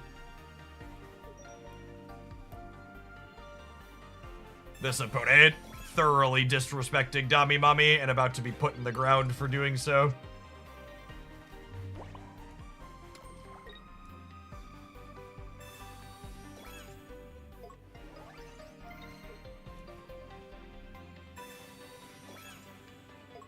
I think that's a lazy and bad take magic. I completely disagree. I also think comparing Decision's Pokemon TCG Live does, an application that is widely lauded as having a terrible user interface and not being popular, is a bad baseline to draw your comparisons to. I don't think I've ever encountered a single regular Pokemon TCG player who's like, yeah, giddy up, I ride or die for TCG Live. It's got a bunch of good UI and design decisions in it. It should be the model for other card games.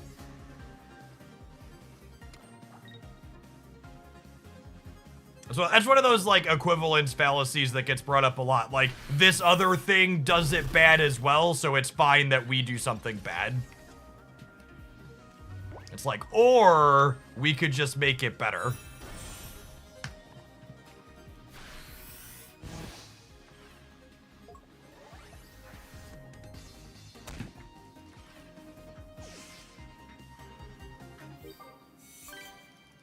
Yes, also, what Small Green Lobster said, literally the point of Pokemon Pocket is to improve and modernize the TCG. Fully agree with that point. It's literally the intention of the app.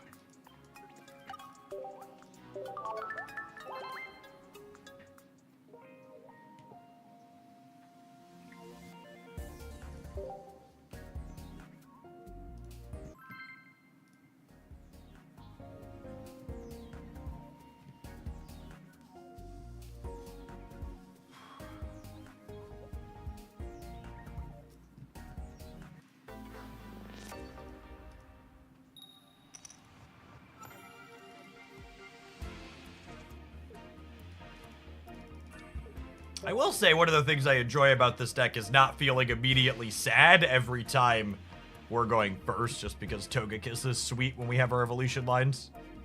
Find a Togepi here and get to go.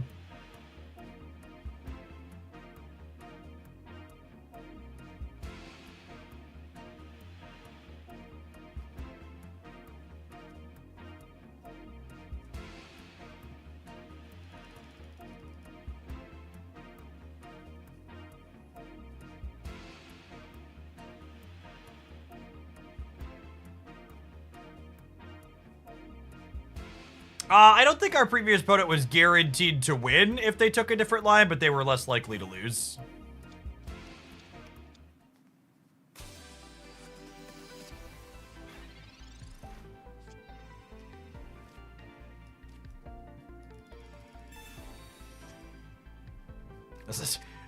This type of matchup here is exactly why I started cutting Sudowoodo from all of my fighting decks. Because don't get me wrong, this card is undoubtedly good into a lot of the meta decks, but like, there's so many people playing stuff like Togekiss and Garchomp and others in the random queue that just like, you're just 1 damage for 20 so frequently.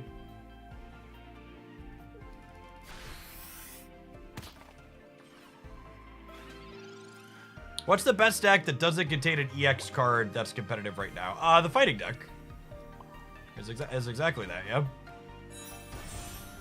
It plays the Rampardos build of fighting. Doesn't play any EXs.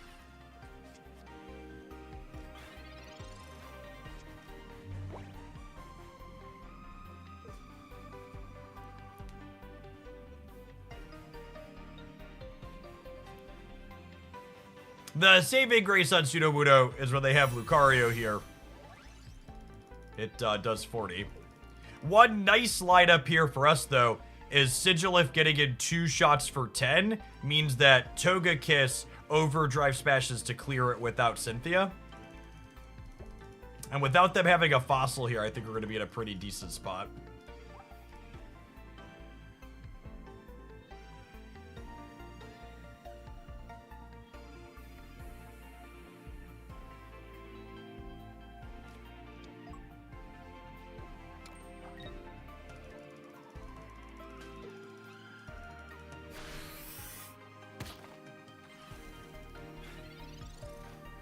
I don't know. Just on the last comment about people being opposed to the idea that an undo last played energy button is both an accessibility feature for people with disabilities and a UI improvement for people that fat fingers thing on mobile. Like, really, truly, you're taking this game way too seriously if you think people need to be punished for small dexterity errors or small slips of mind when they have no impact on anything that's going on the other side of the game.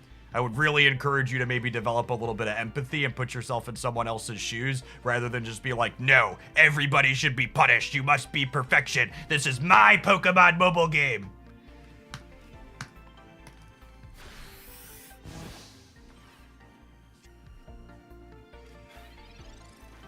Just like take a chill and maybe take a step back and think about, hey, what makes the game more fun and more accessible rather than let's make it palms are sweaty, knees weak, arms are heavy. You should vomit on your sweater if you misplace your energy because you're eating mom's spaghetti.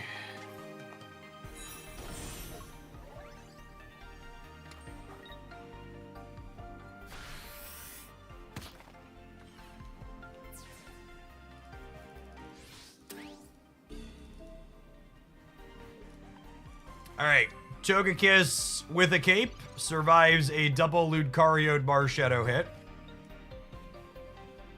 which is nice. We will want to play out another basic here, I think, just so if they Sabrina us, they can't clear this Togekiss in the back. I'm out of these, yeah? I'm actually out of Pokemon altogether. Yeah? I think this actually gives me the same thing back when there's no other Pokemon in my deck. Let's find out. It does. Yeah, that's fun. Which is weird. The card's not worded that way, but that's how it works. I think I've seen that interaction before. I just want to burn the cards out of my hand here so that way if they red card or Mars like some of these people play, We have fewer cards in our deck to redraw. So burning those despite nothing happening with them is optimal here.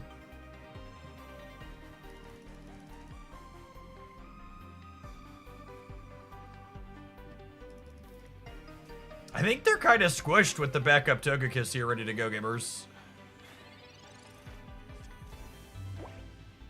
Especially with the Cynthia ready to run them down. Like they can hit me for 80, and then they could finish it with the Marshadow, but that's only knockout point number 2 for them, and then my Togekiss is ready to clean house. Togekiss actually clears Marshadow even without Cynthia, because it's weak to Psychic.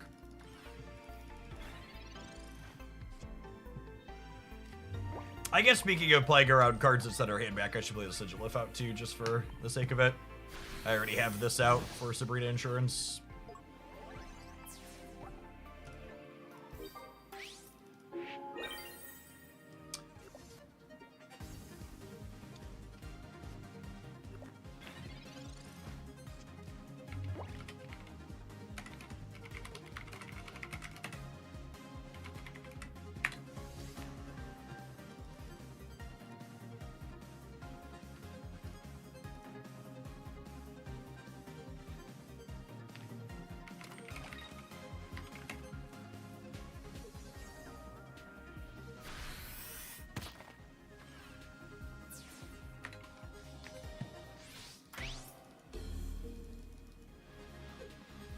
In your opinion, is it optimal for most decks to have at least one tank? I think you do yourself an incredible disservice trying to lock yourself into deck building heuristics like that. So it depends is the answer.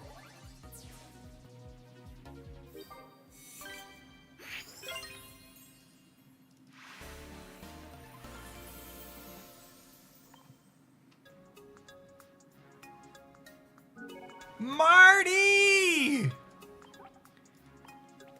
Welcome to the Triple Digit Sub Club. Thank you for the 100-month resubscription. That is an eternity. Welcome back. I appreciate the over 8 years. And fun fact, Marty, because this impacts you and a handful of others. I actually just got... I finally found someone who knows their way around Stream Elements alerts, so we're gonna eventually here extend. Oh, I actually hadn't shared. I shared the updated 10-year badges, but we're gonna extend the on-screen sub notification, so it includes the. Oh, these are in the wrong order. Speaking of, I need to send them a message.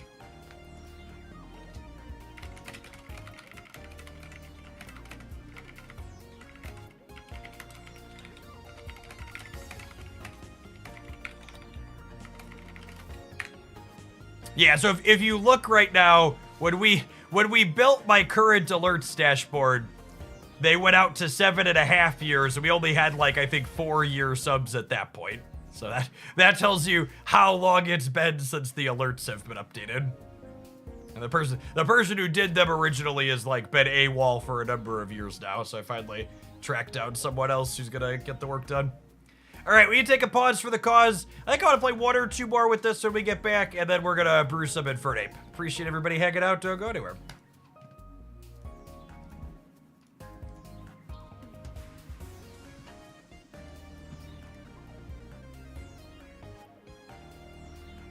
If you're watching on the YouTube side, consider tap the like button on the live stream. It doesn't cost you anything. It helps other people find the content.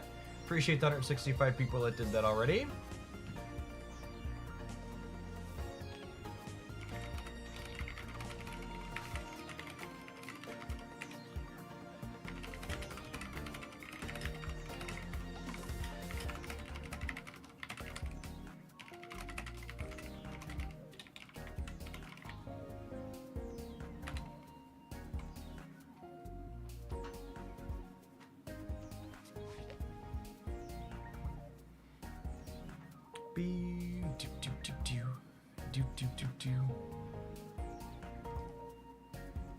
What kind of degree can we expect from Hoaglandia? I expect whatever degree you would be awarded from a place like Hoaglandia would be just as valid as a Trump University degree.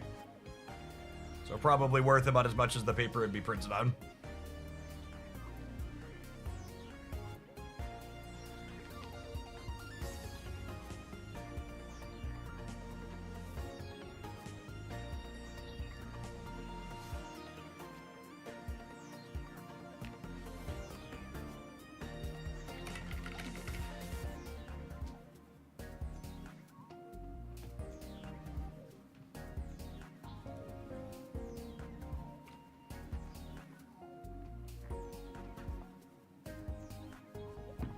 Maybe less since the paper can't be reused, lol.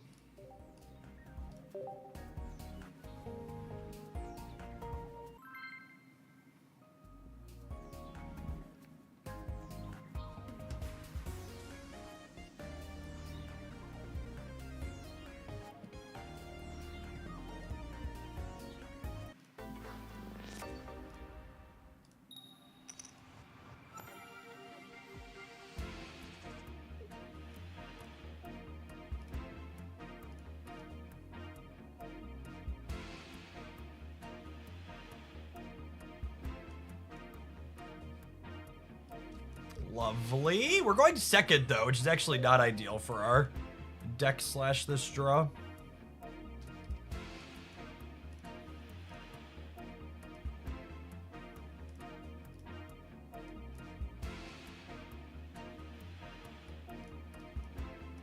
Hello, opponent.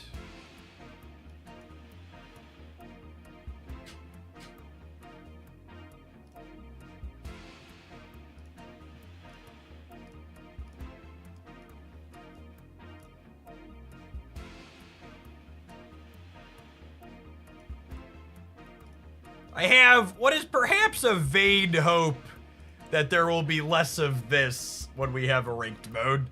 And maybe that number going up will cause people to care a little bit more.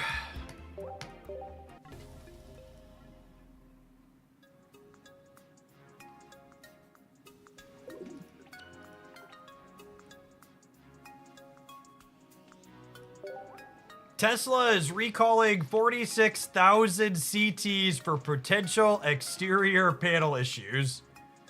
That should be good for them, right? Like their stock had been struggling a little bit, but that should give them a boost. So I would expect more griefing inside of ranked. I'm expecting less ID seed at the start or retreated turn 1.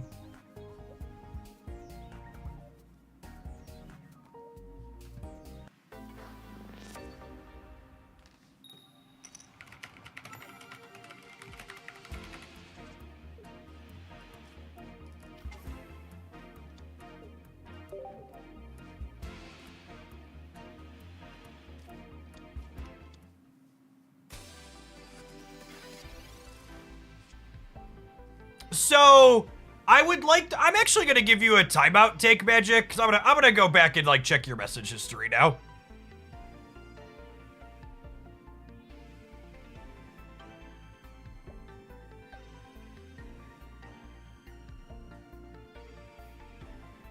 I don't know. I agree with you, your second message there, that it's unlikely we ever get an undue energy. However, there's a difference between I think it's unlikely we will ever get undue energy and it has added value and would be a good quality of life improvement. I wasn't arguing for the former, I was arguing for the latter. I want to make it very clear, my expectations are this game is going to have actual 0 quality of life improvements. They're going to add ranked, they're going to adjust trading, and then past that, we're just going to get new cards and they're going to do nothing else. The money machine is rolling for this game, chat. They have very little incentive to invest energy into quality of life when it's making gobbles of money as is.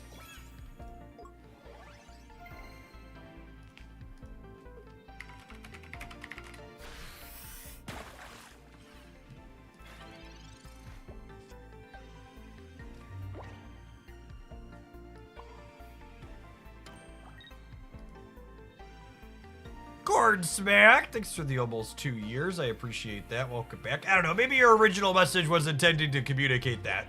and we're just talking past each other, but at no point did I say directly or intend to imply I think this is something that's coming. I was trying to make what I thought was the compelling case that they should do it and it's worthwhile, not that I felt they will do it. Are we cooked? We might be cooked. I need to communicate my Togekiss into a Togepi and maybe have a shot. Big maybe. If they have Blastoise, they're going to clear this, then we're probably dead.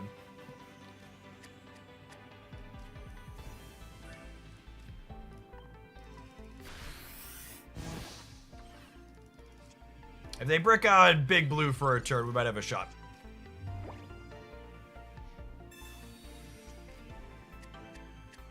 They go 3rd energy, clear. 4th energy, clear. 5th energy. You never had a timeout. I can fix that.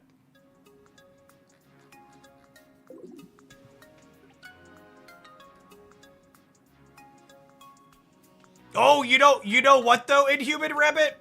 That's actually not true. That's your 2nd timeout. You were timed out on May 27th, 2020 by Larynx Punchworthy, but you were immediately untimed out afterwards, so maybe it was just a misclick, so you could say it doesn't necessarily count.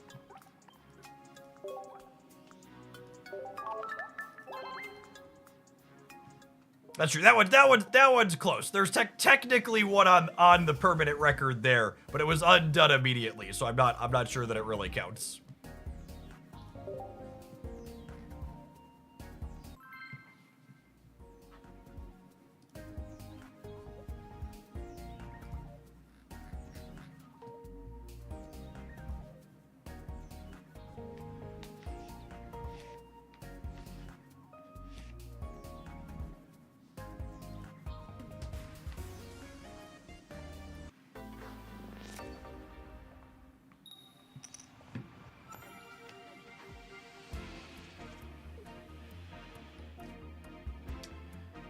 We're going first. I think we're leading on Sigilif.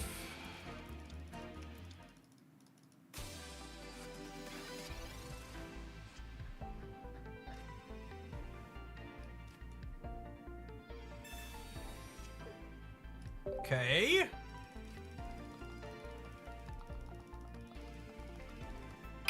We're just chilling for now.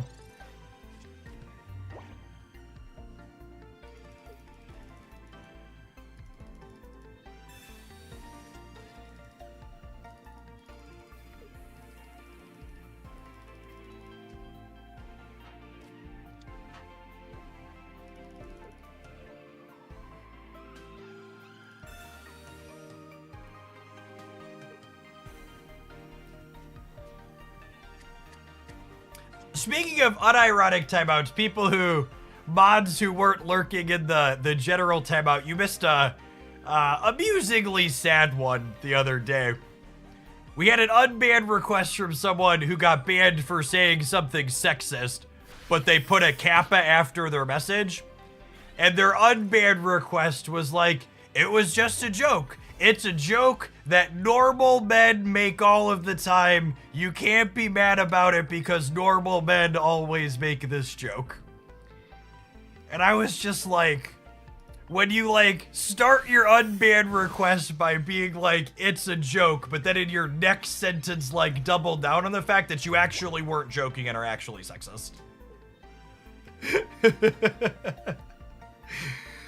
Just like, oh man. Ugh.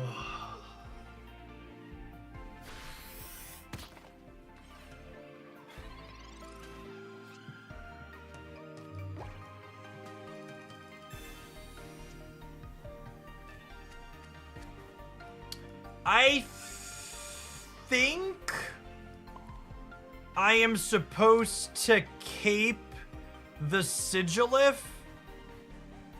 It's close. So one of the Gravelers has a 3 energy attack and the other one has a 2. The 2 energy Graveler hits for 40. This doesn't save it from 3 energy Graveler, but I have to imagine 2 energy Graveler is the one that they're playing because that's the one that curves out better. So I'm putting the cape on the Sigilif here for the sake of playing around a 40 damage 2 energy Graveler attack next turn. which may or may not be correct. Yeah, this is the one we were playing around. Perfect.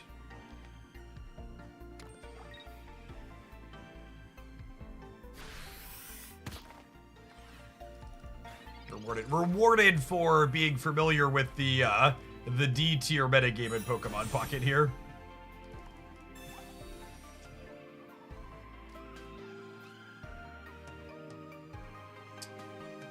So we will Pokemon Communication the Giratina back into my deck, and then we'll Pokeball the Giratina back out again.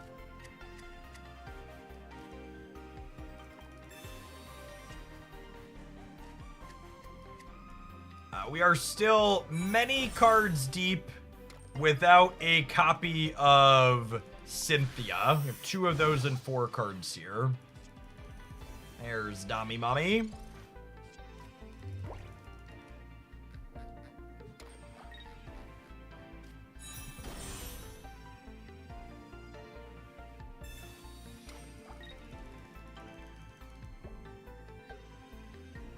Golem Berry is fun. I really have to say I appreciate that Berry has become firmly the jank glue of our meta.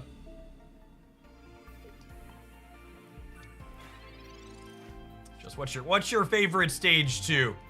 Slather some Berry Snorlax on there and have yourself a good time.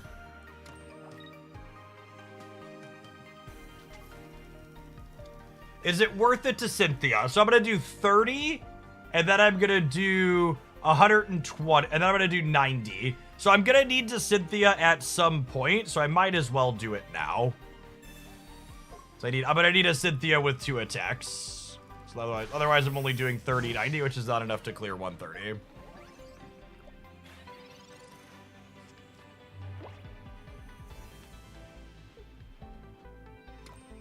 Especially with second Cynthia already geared up and ready to go here.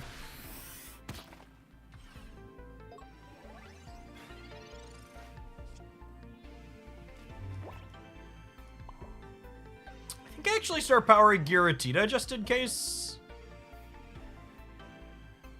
Oh, here's an interesting thought. I was gonna say I could pivot to this and then use my Cynthia to clear, but I want the Cynthia saved so that way I want Cynthia saved so that way I can clear Snorlax in one go next turn.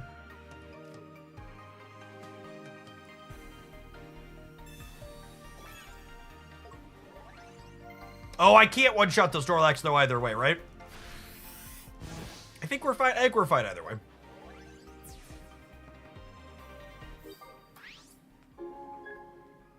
I think I'm just doing Pocket today. Marvel Snap has a really bad hot location for their 2.5 hours.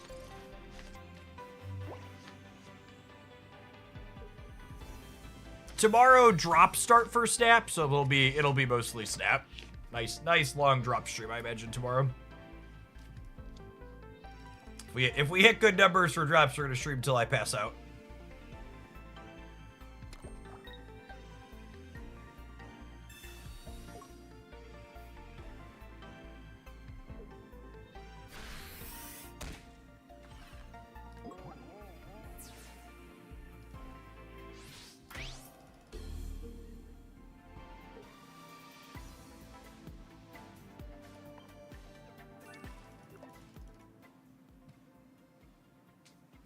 I believe the Dropster Snap are generic this time around. There's like some credits in a variant.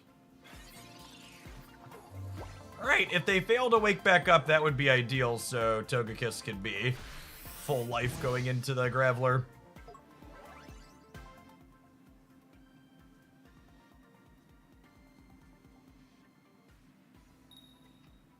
Yikes. Statistically, they have the berry here. They're 15 cards into their deck. Ooh.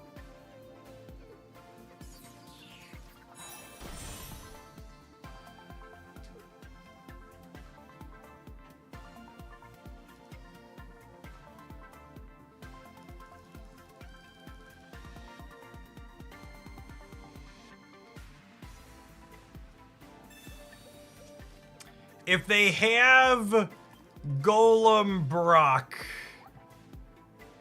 we could be scuffed here. Oh, my Cyrus not being Sabrina, chat.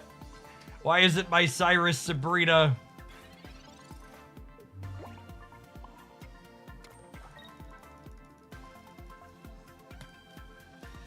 I am Lysad. Alright, we need Golem or second Golem or second Brock to be the literal bottom card of their deck, otherwise we're cooked.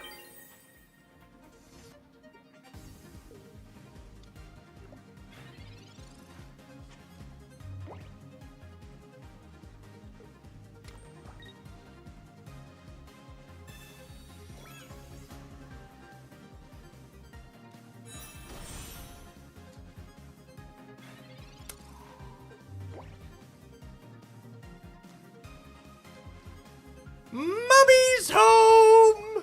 Sometimes lucky rubber ducky.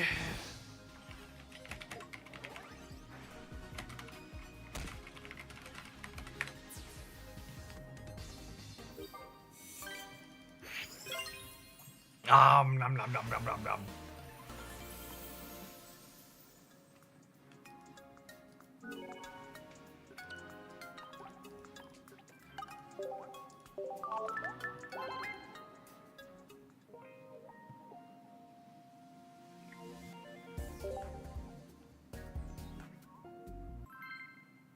Hey, but it's like Golem needs 4 energy to attack.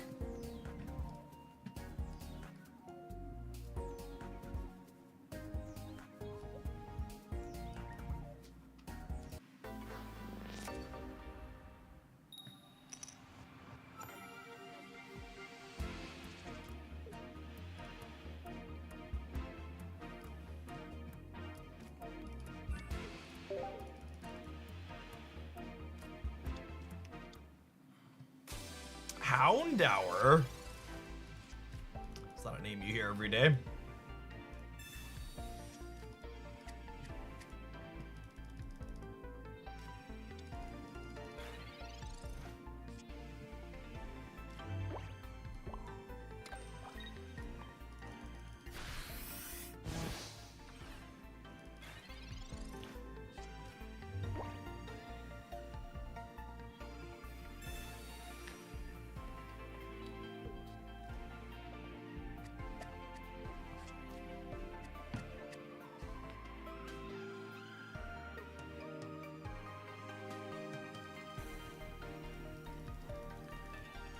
Oh, I wonder if this is like the old, I wonder if they're playing Baby Pidgeot.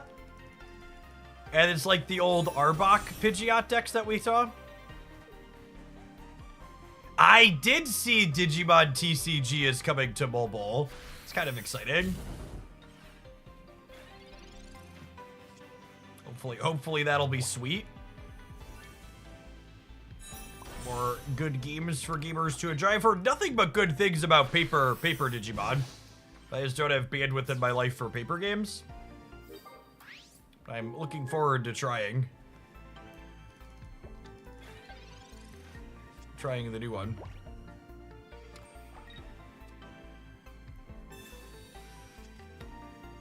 Oh, that's true. Houndoom Baby Pidgeot is strictly better than Arbok Baby Pidgeot because Houndoom has a full art. It's a good call out.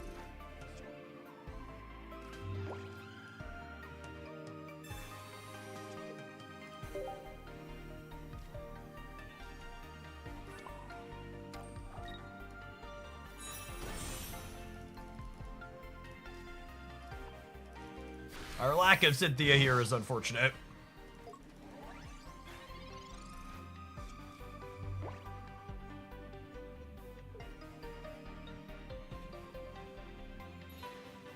The new Digimon card game is different than the one from the early 2000s. They released a revamped version somewhat recently.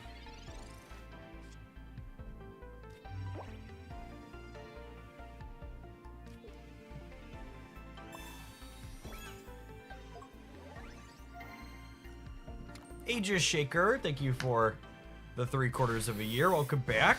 Good afternoon.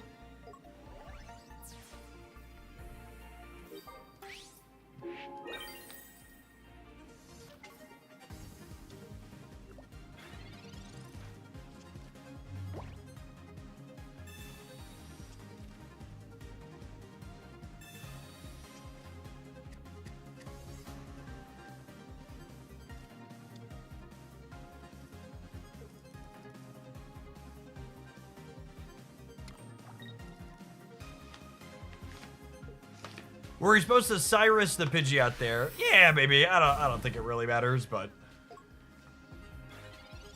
I think all the roads were heading in the direction of Rome either way.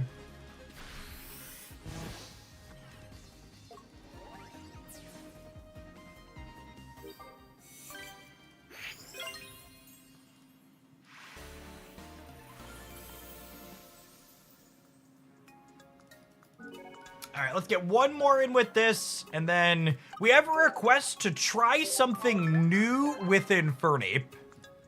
My dear gamers in chat, pitch me your ideas for something new to pair with Infernape and tell me why it's good.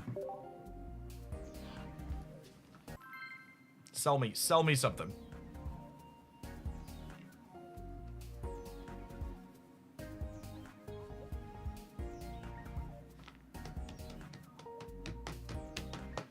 Barry's the obvious answer. How Doom? Because it's a full art.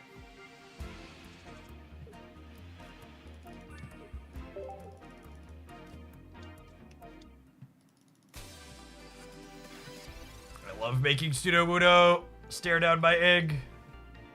Seems good for me.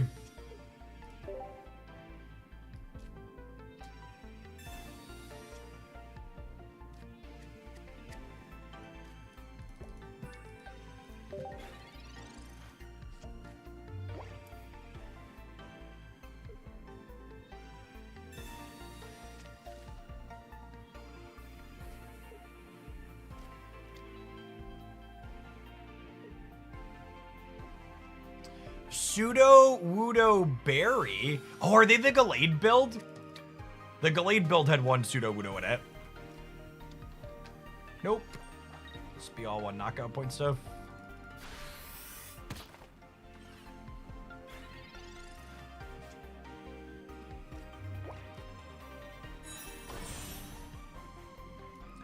And then I'm gonna hang on to the Sigilif here because we could top deck communication.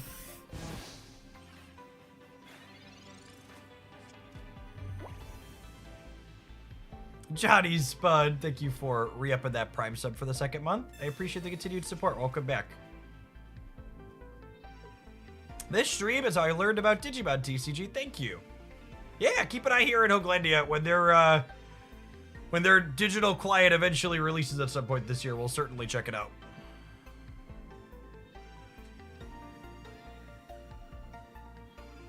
From the few preview screens I saw, it even plays widescreen, which sounds lovely.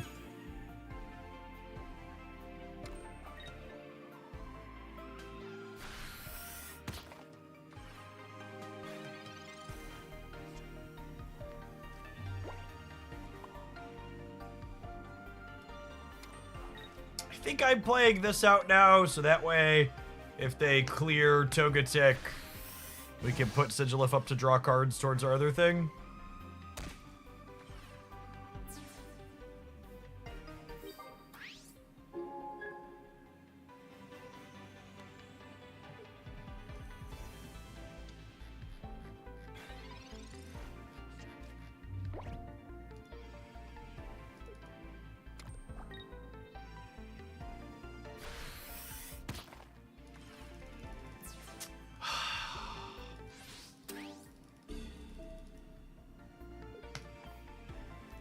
Togekiss!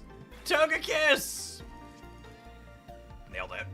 If we didn't find the Togekiss, Barry Snorlax cleared our thing, but I think I want to threaten this knockout. And now we just win on the spot here with Cynthia in hand.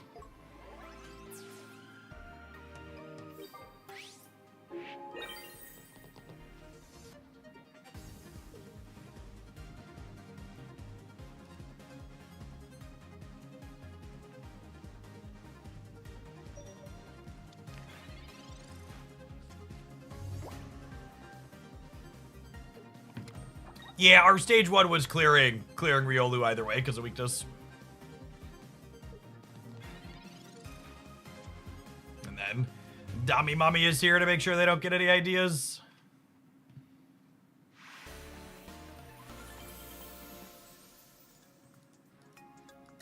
Berry Monkey seems like a potentially obvious one, although Snorlax being very immobile is maybe not so appealing. Let's give a quick scroll of fire and colorless things and see if there's anything less obvious we want to pair with the fire monkey. A couple of people mentioned Infernape and even Lopunny, but I've actually played Infernape with both of those in the past. Lopunny's definitely not good anymore because we have Rotom does the same thing but kind of better.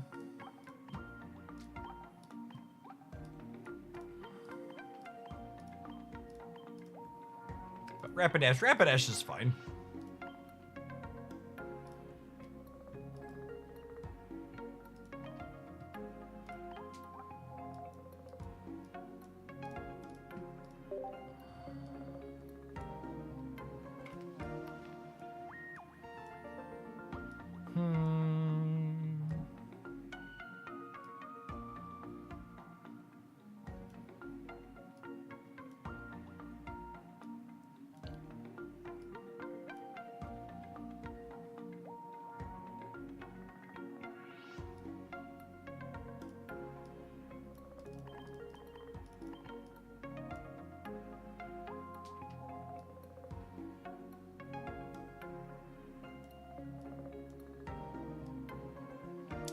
Yeah, there really aren't any fires we haven't done yet.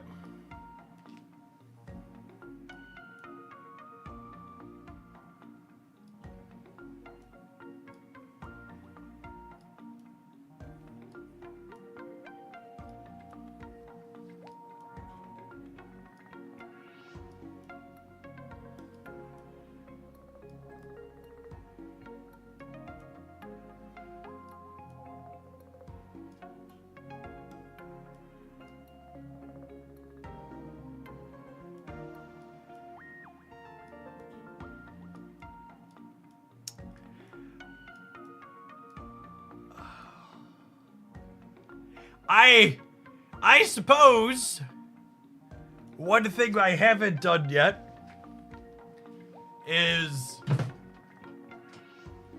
we could play Glam Meow Team Galactic Grunts to be really all in on the ape.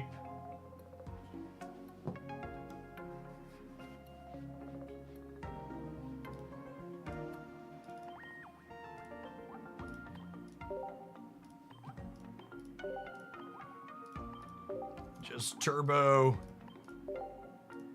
as hard as you can.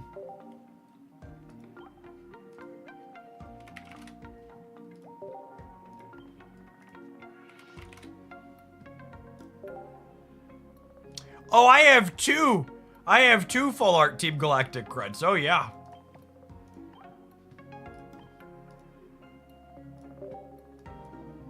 Oh yeah. It's Destiny. This is the ultimate showdown. Good guys, bad guys, and explosions, as far as the eye can see.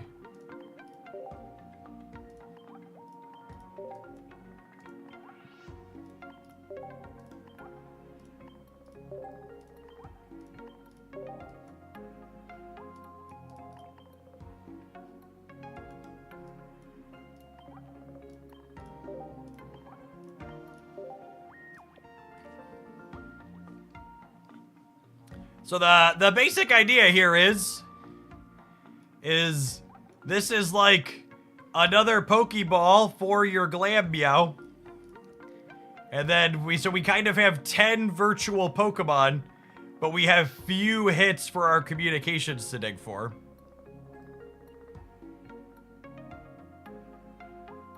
Yeah. Alright, let's do it. Do we want to Dawn? I don't know that we're really going to have... I guess we can store energy on something else occasionally. Is Dawn better than the X speed or the potion? Maybe? It's better than the potion.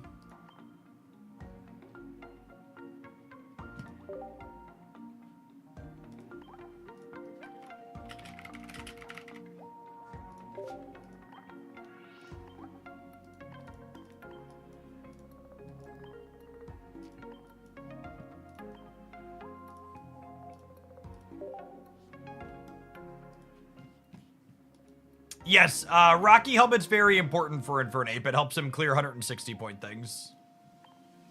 Very confident your Infernape decks want two Rocky Helmets.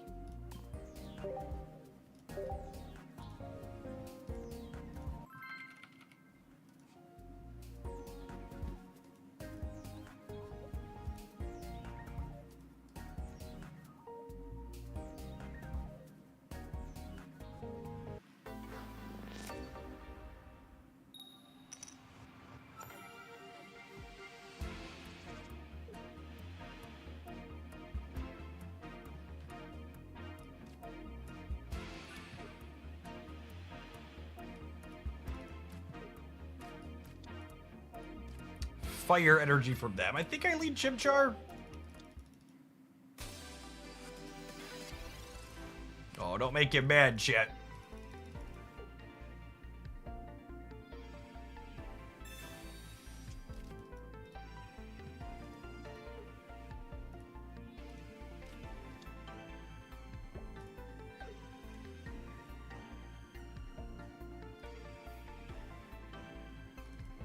Oh, they're also monkeying around. Interesting.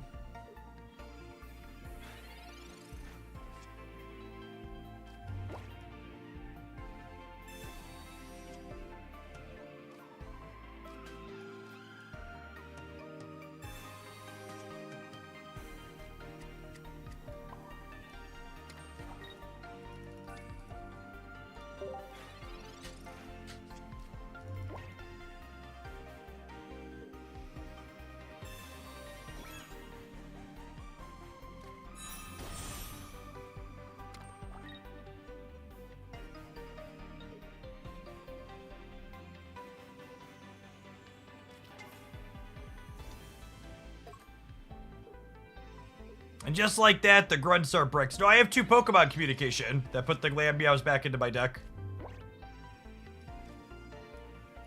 So I'd like to dedicate this draw to the grunts are bricks comment in Twitch chat.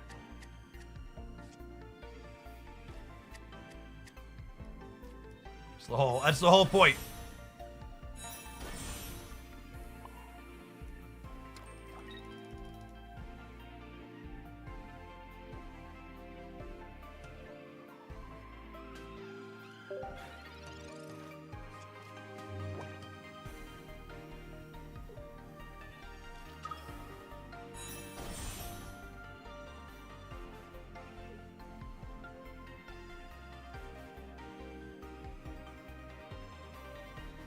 Are you about to get dawned? If they have dawn, we could be in trouble.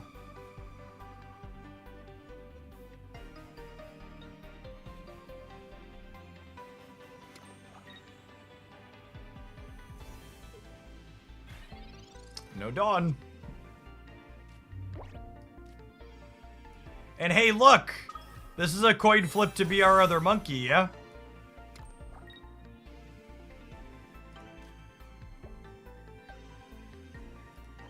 And if we draw Team Galactic Grunts, this is guaranteed to be our other monkey.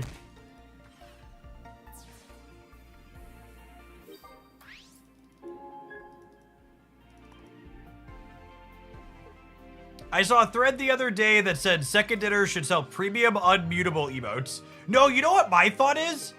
Unironically, they should make it so you can auto-mute emotes that you own only, making auto-mute pay to win. Like, if the argument is they don't want to implement auto-mute because they want to monetize emotes, 110% they should make it so you're allowed to auto-mute the ones that you spent money on.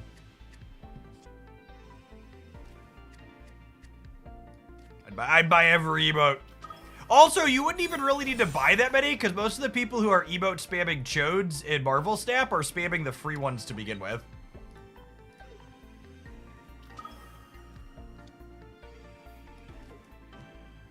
Like, unironically, just being able to auto-mute all of the free ones would get rid of most of the spammers.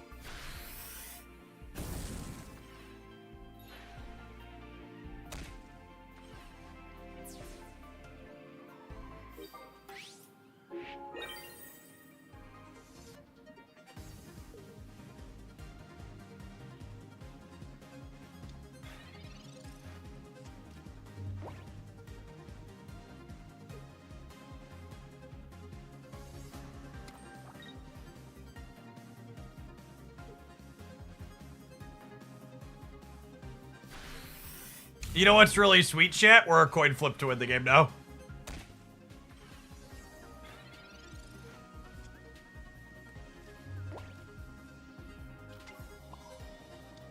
Glammeow coming in for the finisher here. Strike a pose. Strike a pose, gamers. Yes! What a sicko first game. I love it when a plan comes together. GG!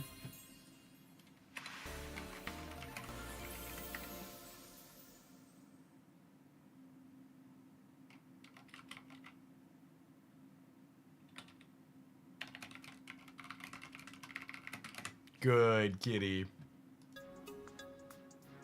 Ban the cat.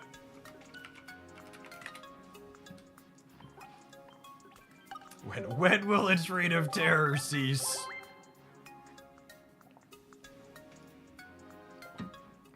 Sometimes it's just a searchable Farfetch. Yep. Alright, we need to take a brief pause for the cause to let some adverts roll. If you need to copy this masterpiece, we'll throw it up on screen while that happens. Thanks everyone for hanging out. Don't go there. We're going to play some more of this when we get back. Watching on the YouTube side, don't forget to like the live stream. Appreciate the folks that have done that already today. BRB.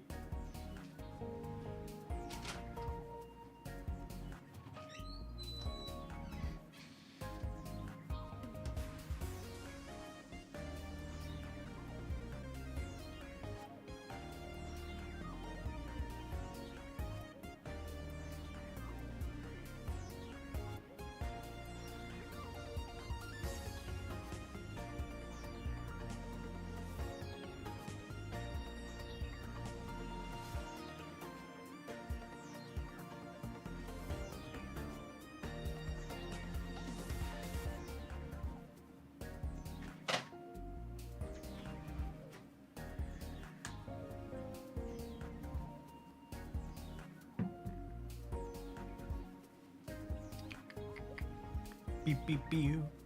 Look at all of our pretty full arts, chat. We get to play the grunts and the glam meows. Should we flare the glam meows?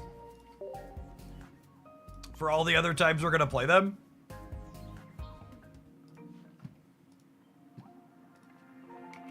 It just came in and won the game for us. We should totally flare it, yeah.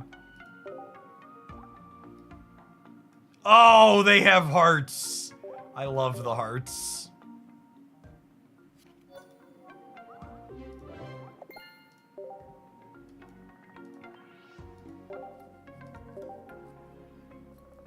You have enough dust to bury a skyscraper, right? Yeah. 234,000 dust.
Man, I really wish this deck desperately wants to have first evolution advantage, huh?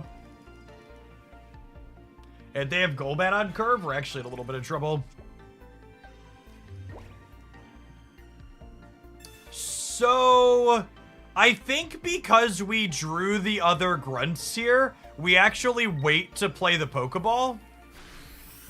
Because I want to fish the other Glam Meow up before I Pokeball for the other Chimchar.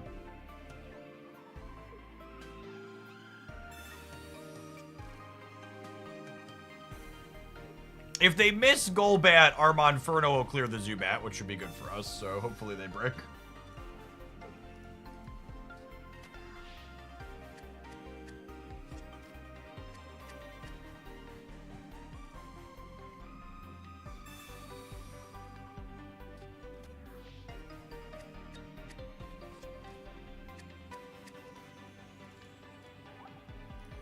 Two communications and two researches. Please brick. Please brick. Please brick.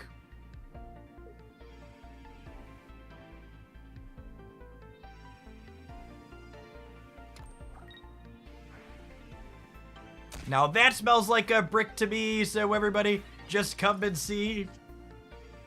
Okay, so Galactic Grunts pulls out the Glammeow.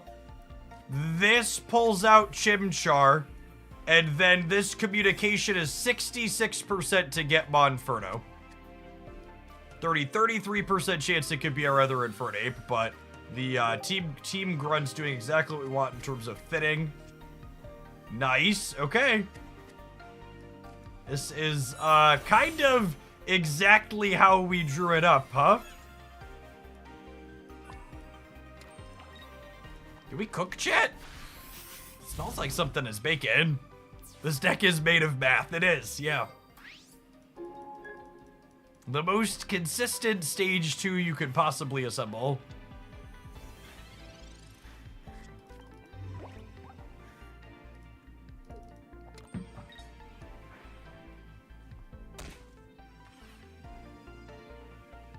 So we're done here.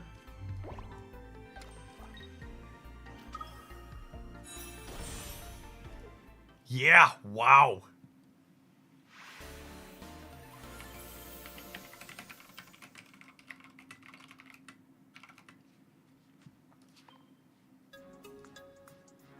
Would not have been possible without our 2 full art Rocket Grunts, obviously. Team Galactic Grunts. That game was a perfect showcase. For sure.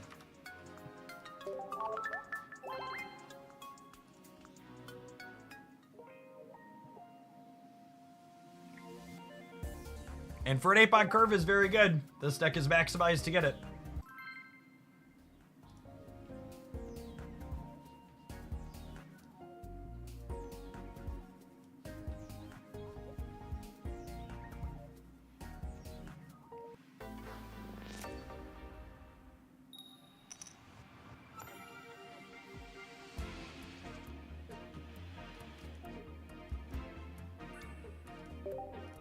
Fredwick, thank you for the 87-month resubscription.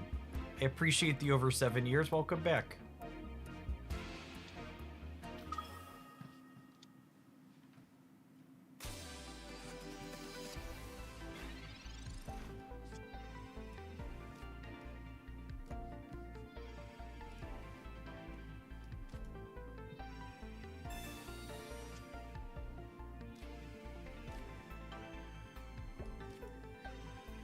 Would like to put a hat on this.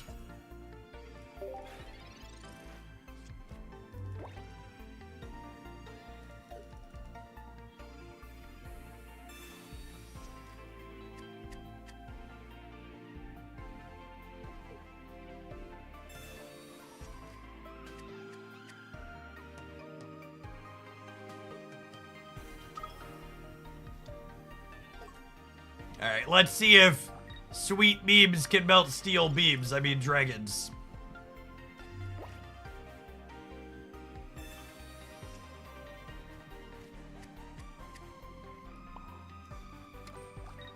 Think about a way to turn to communicate. I'd really prefer not to hit my Glammeow if possible.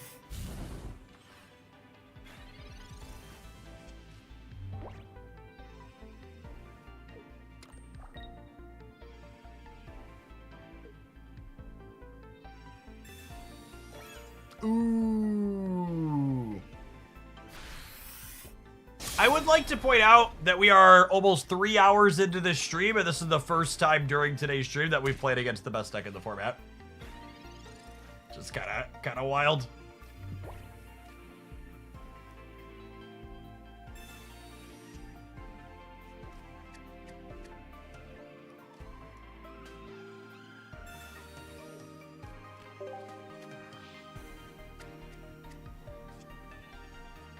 Okay.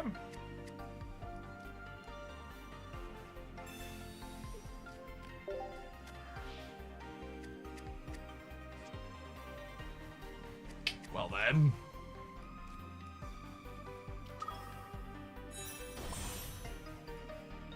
So I get to melt the dragon. But Scary Dragon God is ready to go.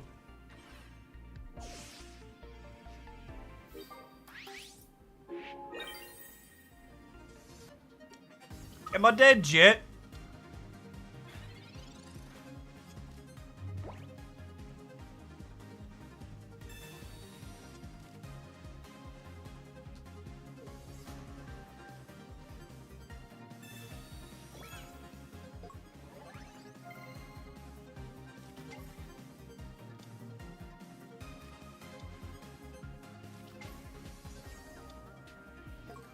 Narrator, he was in fact very dead.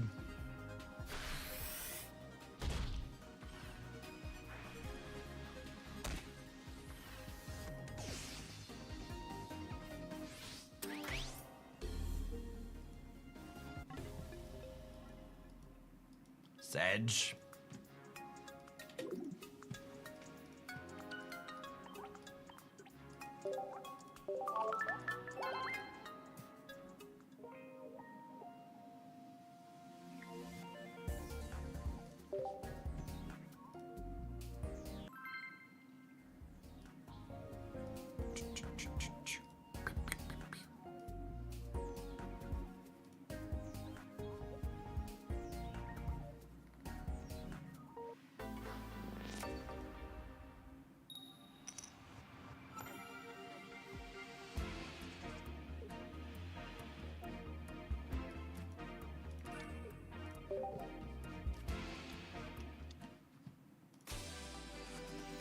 Duskull. But it's a gamer of culture, I see. Let's put a hat on it. See where we go from here.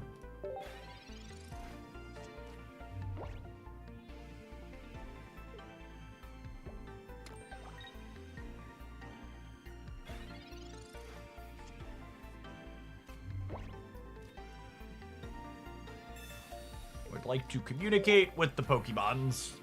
Pretty low probability to find what we're looking for here.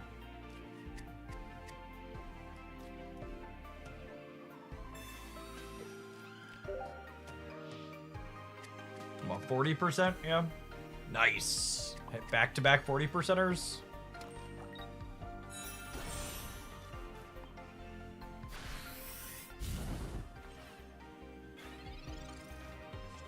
Are there any cards that sees less play than Scyther? I mean, there's a lot of cards in Pokemon Pocket that are designed to be bad.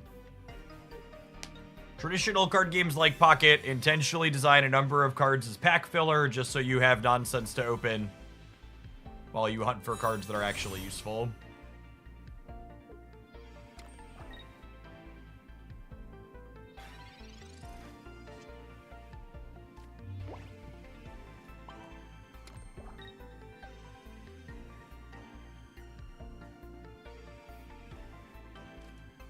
I think I just take my KO.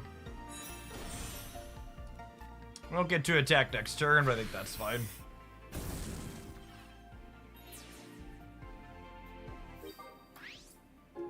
There's even a number of cards that like are good collectible items, like the nice full arts that are stone cold unplayable, which is sad.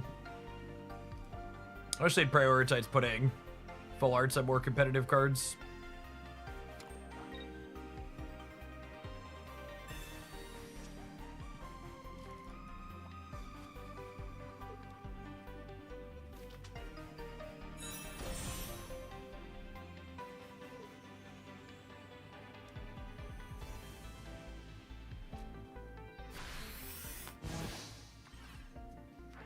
Pocket feels lighter to me on pack filler than other games. I guess my point of reference is just really far off because I spent a lot of time playing Marvel Snap in recent memory. And Marvel Snap just like is pack fillerless for the most part.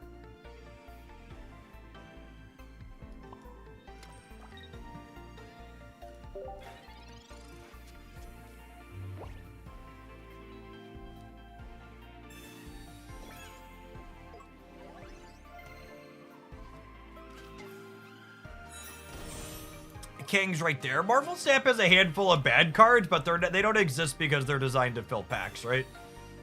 They exist because, like, they can't balance everything perfectly.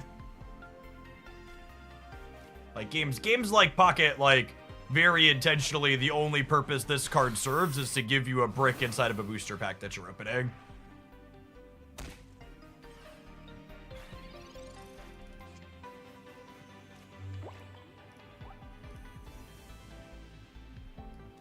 Oh my goodness, I can't, they hard countered my grunts, chat. How am I supposed to win the game now?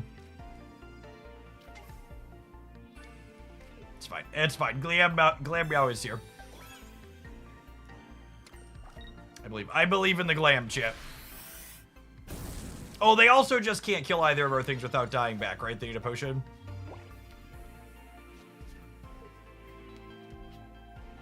If you like it, then you should have put a hat on it.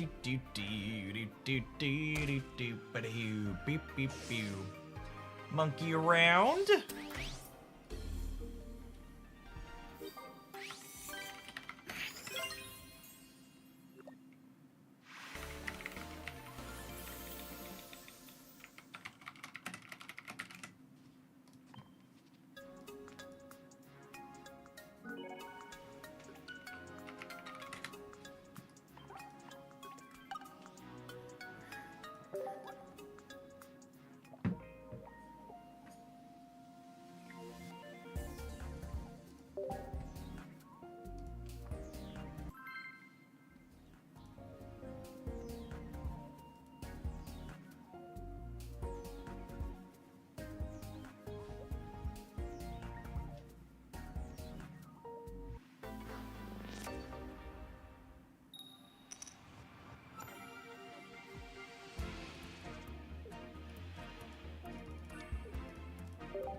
Toxicroak isn't bad. Yes, it is. Sorry, gamer. Sorry to be the bearer of bad news. Toxicroak is very bad.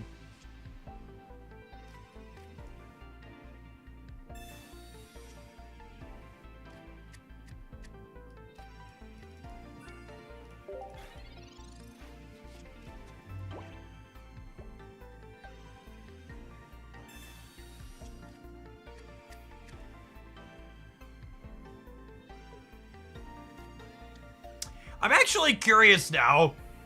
Should we sit down and count on stream how much pack filler is in this game? It would only take a couple of minutes, right?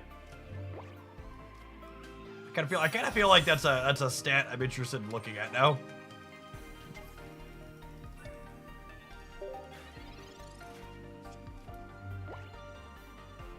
Like, I feel like the amount of pack filler went up dramatically with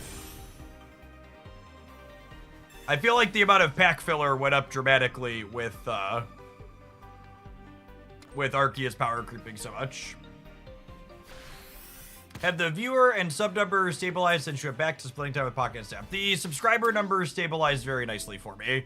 I've been floating in between 2,300 and 2,400 subscribers since we started splitting time with Snap again. And as a point of reference, we struggled to get to 2,200 with just Pocket.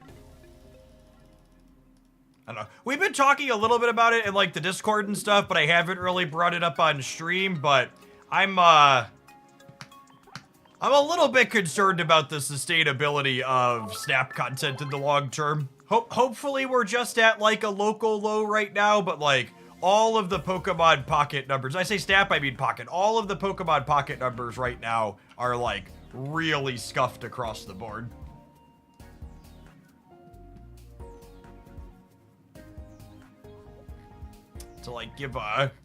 To give both a personal anecdote. I'm a very data-driven person, so to give some specific anecdotes, my average Pokemon Pocket viewers on Twitch for the last week are 615. And if you compare that to the last 90 days, the last 90 days are 985, so it's down about 30-ish%. And that's not just me personally. If you look at the category as a whole, Pokemon Pocket with the category as a whole is 465 for the last week.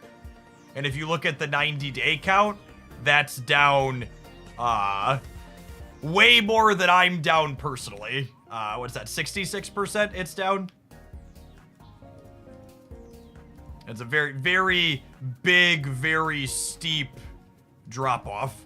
And even when you look at the 30-day metrics, the 30-day metrics are rough too. The 30-day versus the 90-day are down 50% for the category as a whole. And there isn't a good aggregate like this for YouTube live streams, but anecdotally, YouTube live streams are actually down more for me than Twitch is. Which I think makes sense. The YouTube audience is more newer people, whereas like Twitch I've built up and have a more dedicated audience for. Yeah, I'm gonna be curious to see. I think at this point, ranked can't possibly hurt just because the numbers are so bad, so hopefully ranked will juice it up a little bit.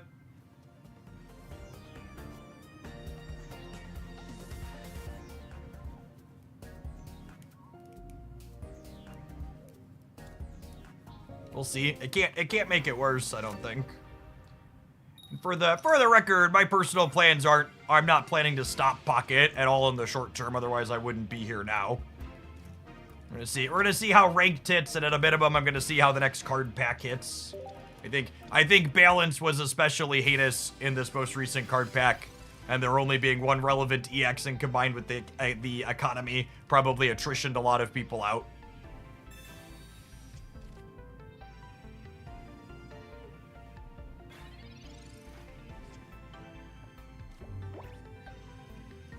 And like, we've talked before, but like ultimately my viewer count, while ad revenue isn't zero for me personally, a majority of my income comes from those bits of direct support, Twitch subs and memberships. So like I mentioned, splitting time with Snap, we're solidly at just above like 2,300 right now.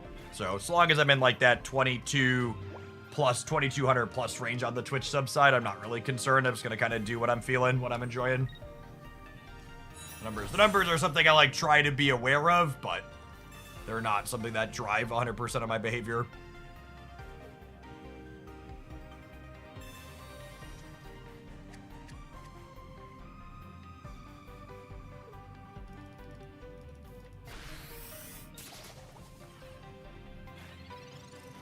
Now, poor Gliemmeow here taking a hit means that it does die to their deal, what's it called, next turn? Their deal 50 on their other dork.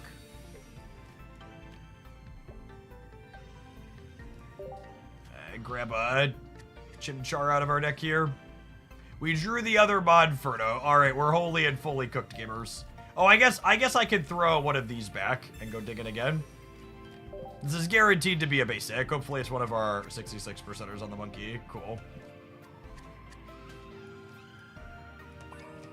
Alright, we've got a shot is all I'm saying here.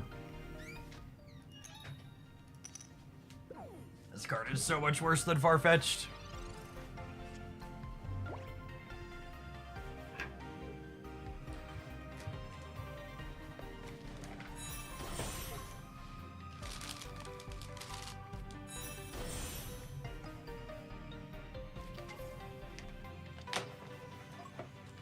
Oh, Celebi's scary.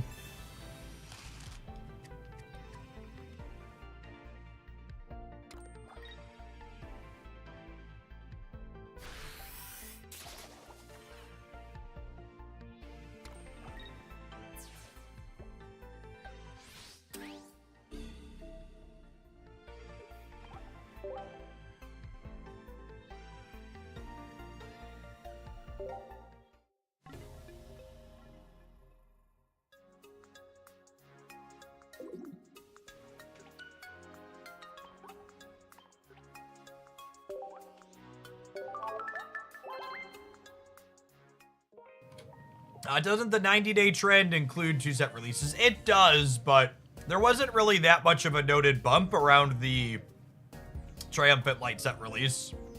In fact, in my over a decade making card game content, I think Triumphant Light was the least hype I've ever seen about new game pieces being added to a card game.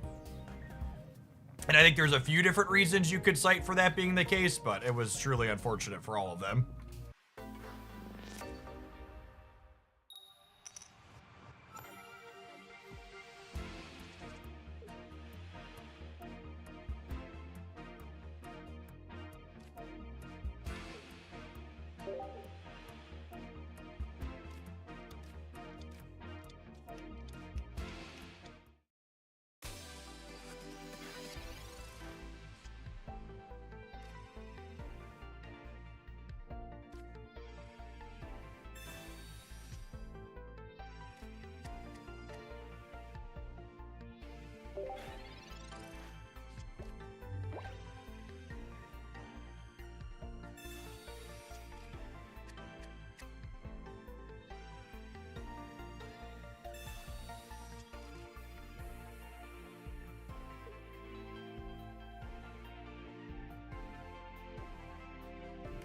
I bet the fighting matchup's impossible for this deck.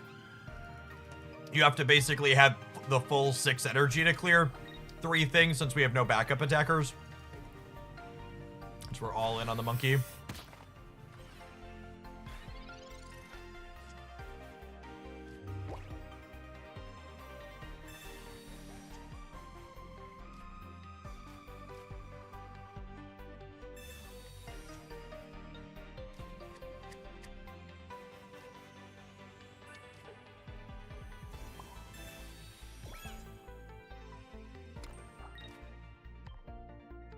Just hope for no Lucario here.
Well, after our first couple of ideal games, with everything lining up, we felt pretty scuffed in this latter half, huh?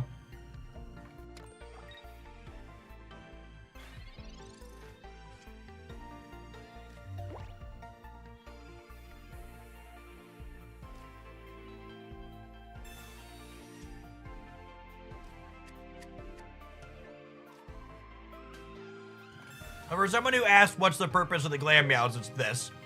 You can Galactic grunt them up, kind of like a supporter Pokeball, and then ideally turn them into your evolutions, but we missed here. I'm gonna go ahead and pivot this out so it doesn't die to a berry.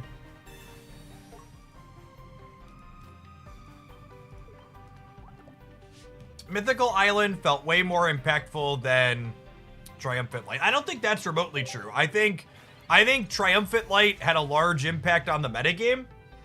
The problem is most cards in Triumphant Light didn't have an impact on the metagame.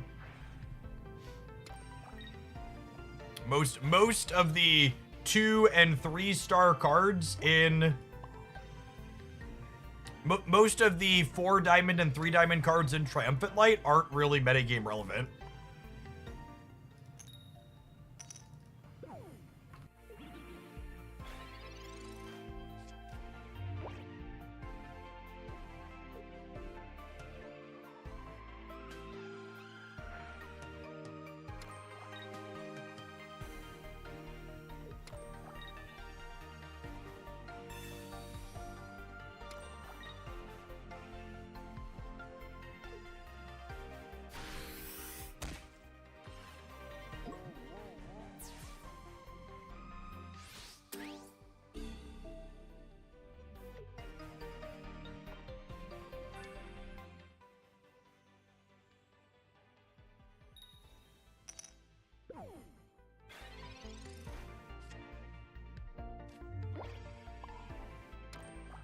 Maybe their Snorlax never wakes up, chat, and we'll be fine, yeah?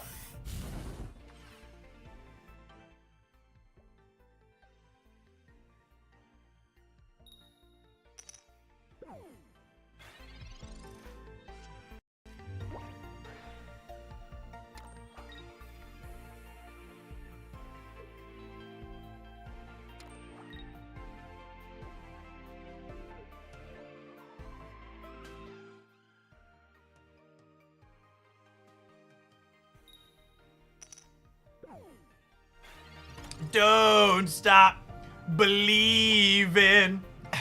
Hold on to that feeling. Do do do do do do do. All right, kitty's got claws.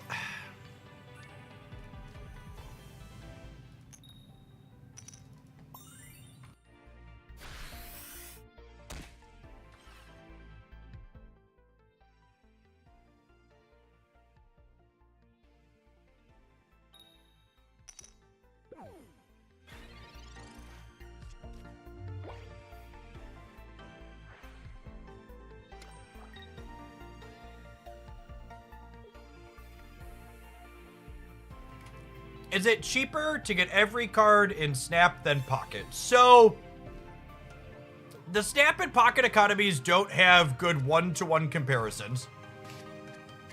But something that I think is objectively true if you sit and run the numbers, it is cheaper to get every card on release day in Marvel Snap than it is to get every card ASAP on release day in Pokemon Pocket.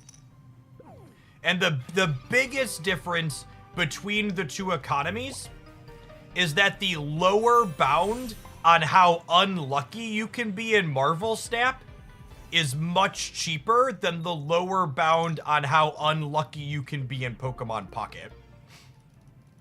And again, I want to make it clear that what I'm about to say is a low roll, and it doesn't happen most of the time. But sometimes low rolls happen, like our Snorlax opponent is learning. And something that is true is that if you don't open or wonder pick for the EXs you want, it costs 80 to 100 USD per EX to forcibly open them with pack points. It's a lot of money. It's a lot of money. And you need 2 of them, right? Like, if you're one of the many people who didn't open Arceus, the only relevant EX from this latest expansion, it takes you a giant pile of money to forcibly open them.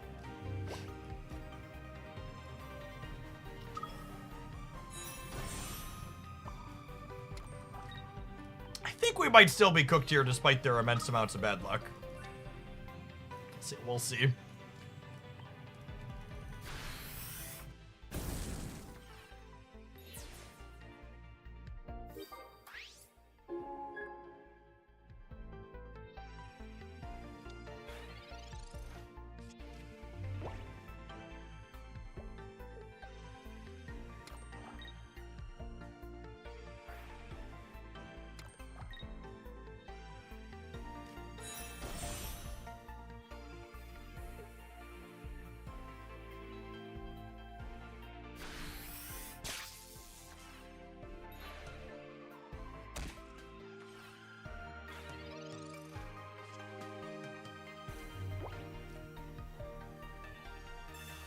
All right. If they're missing Berry, we have a shot here. Because we clear this. They haven't played any berries yet, so I assume we're cooked 16 cards into their deck. I thought they played one earlier, but they didn't. They dawned to attack. So dead to Berry, otherwise we have a line. Full art Berry, classy.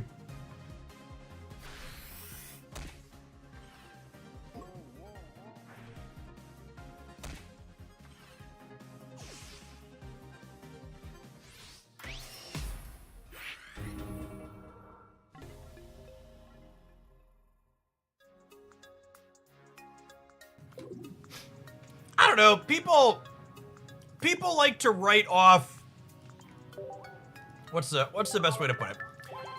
In general, I think it's incredibly rare that people think the current metagame for a card game that they're playing is good. And most of the time, people only call a previous metagame that they played in good from a hindsight perspective. I actually, from a personal perspective, I think the direction Dialga Arceus pushed the metagame in was much better than last season, and it's arguably one of the weaker best decks we've had in Pokemon Pocket from a pure tournament numbers perspective.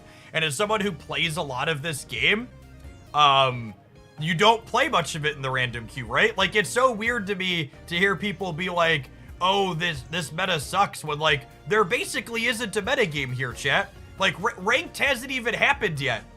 We haven't even had ranked to, like, make it so there's more 18 trader and there's more Dialga Arceus and stuff. We've been live for 3 hours and 10 minutes today. I played against Dialga Arceus 1 time in 3 hours and 10 minutes. Like, there isn't really a metagame when I click this battle button. Like, sure, there's decks that I know their output range, but, like, I've played against mostly random jank. We're playing Infernape Glammeow nonsense, right? I haven't seen any 18 trader today or yesterday. That deck's actually falling off in terms of performance metrics in tournaments, though. But, like, I also haven't played against any of the Gallade deck that had a dominating performance last weekend today. I haven't seen a single Rampardos. We played into some fighting decks, but they've been off meta fighting decks. I haven't seen any. Maybe we hit Manaphy Palkia 1 time today. And the other side of this coin here too is, if you think both the current metagame is bad and the metagame was bad with the previous pack with Executor stuff, I would tell you should probably reflect a little bit and ask yourself the question if you actually like Pokemon Pocket's gameplay. And that's not, I don't want to be, I know that can sound antagonistic, but,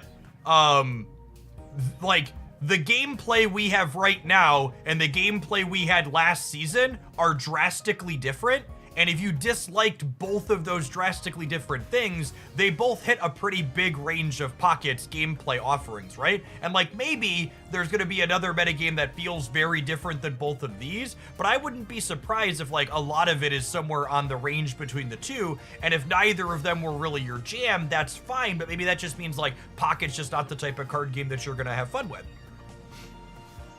And there's nothing wrong with that, right? Like, different people like different things. And actually, I wanna look at it here. Let's pull this up, because we were talking about pack filler. I actually think what has happened with a lot of the current metagame to make people feel bad is just how few cards from the latest pack. It's not that the cards from the latest pack that are playable generate bad gameplay. It's the fact that there's just so few useful new cards from the new pack. There's not a lot of exciting to look at. Like, we start here, right? Like, all of these, like, the second best EX after Arceus is probably Leafeon, right? And it's only okay? It's only okay? I love Garchomp, I love Glaceon. These are two of my favorite Pokemon in the game. I'm biased to tell you they're better than they are. But these are basically 4 pack filler EXs in this pack. And then we look at the 3 stars, and, like, the only ones of these 3 diamonds that see regular competitive play in top decks are Shaman, Rotom, and Cardivine. And Origin for Palkia too. Like, sure, there's some people, like, playing Heatran and Crobat, but they're like, maybe these ones aren't pack filler, but they're, like, B tier at the absolute freaking best, right? Maybe you could say Arceus is optimal in some places, so you don't qualify that as pack filler. But these are mostly pack filler too, right? Crobat's just inconsistent. People play it, but it's not consistently putting anything up. This is definitely filler. Realistically, these 3 are filler too. And then it's not even just that. The other side of the coin is that, okay, let's go to all and then search for 4 diamonds, yeah? One of the other parts of the problem is Arceus being power creep impacted older cards too. It made other things pack filler that weren't before, right? Like, I could, like, kind of play Wigglytuff, or kind of play Pidgeot, or kind of play Licky Licky, or Yanmega. Yanmega was actively good. And then Arceus showed up, and, like, all 5 of these went from this is good and these other ones I could make, like, reasonable justifications for to they're basically pack filler now because of the power creep. My poor girl Bismagius, she was so close. She was so close to being serviceable, and then for some reason this card just can't be confused. Why can't it be confused? I don't understand. Alright, I think we're gonna monkey around a little bit more after the ad break, because this one's been fun. Thanks everybody for hanging out. I hope you're having a good Wednesday afternoon wherever you're at. Is it Wednesday or Thursday? Is it Thursday? It's Thursday. Apologies for the day confusion. I all blur.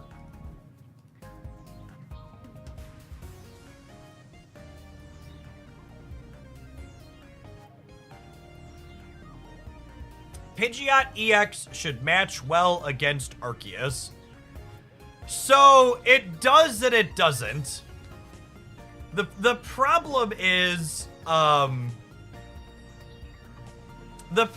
that your Arceus opponent can just not fully fill their bench, or they can put a cape on it, and if they do either of those things, their basic Arceus kills your stage 2 and 2. And against all of the various non-Arceus decks in the metagame, they can just hold their bench Pokemon without punishment, and then you've assembled a stage 2 that only does like 100 or 120 damage, which is not remotely good enough for a stage 2 that needs 3 energy. Because again, just like going back to the fact that like we've only hit Arceus one time today, there's so many other random things, right?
Yes, Arceus is extremely reliable to get into play, and Pidgeot is not. So even in the games where Pidgeot would line up into Arceus well, you play a dozen games, the Arceus deck's going to do its thing way more frequently over time.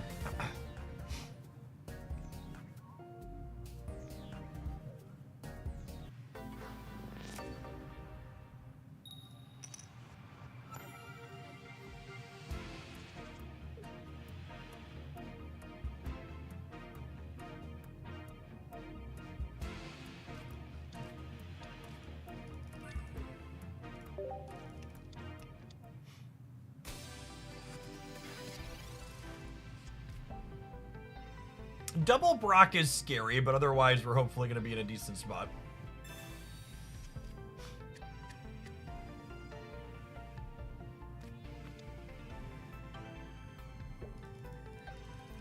Although I suppose if they blue dabba dee dabba die, you think they're playing blue in addition to Caper instead of?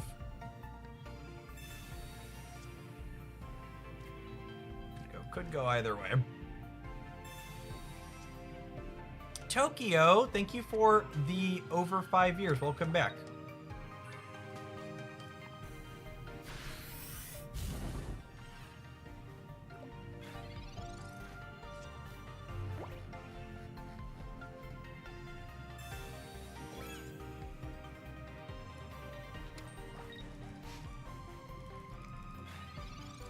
All right, so not attacking again. Got it. This is 50% to hit me a Monferno this turn, yeah? Which I think is good enough. It might be right to wait here, honestly. Because if I hit either Galactic Grunts, we would have gone up to 100% on the communication. So firing that off might be wrong, but I kind of Wanted to have them both set up.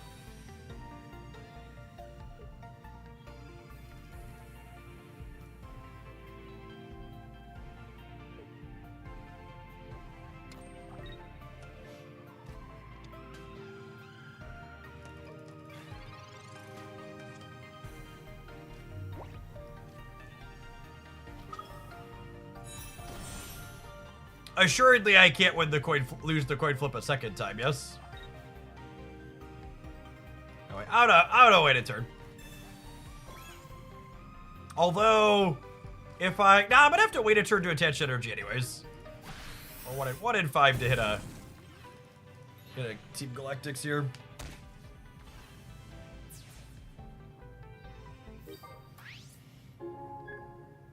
Someone has no Marvel Snap today. Marvel Snap has a really polarizingly awful feature location for another hour still. And that's pretty close to when I sign off anyways, so look at that. Super rewarded for waiting here. So pulling this Meow out of our deck means I'm guaranteed to find our, what's it called, which is the point here of what our deck is doing.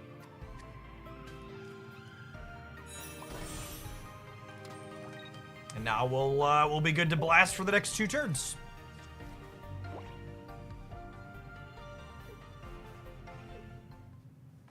Cooked.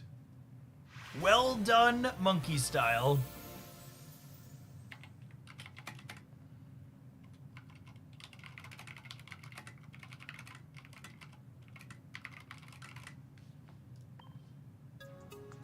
Yes, the grunts, Meow are literally just there to filter to get you monkey more consistently.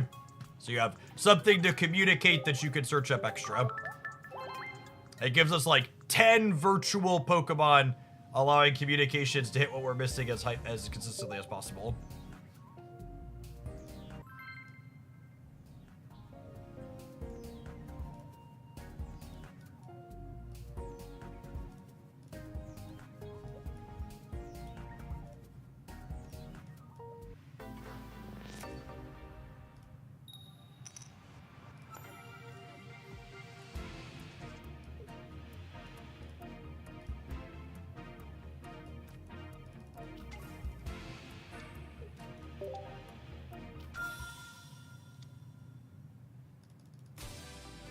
Yeah, in theory, you could take this shell and basically substitute any stage 2 that you wanted.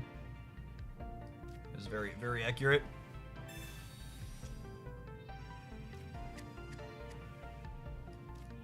Even have Rocky helmets as flex slots, depending on if the stage 2 you're playing wants that to be a card that it's playing or not.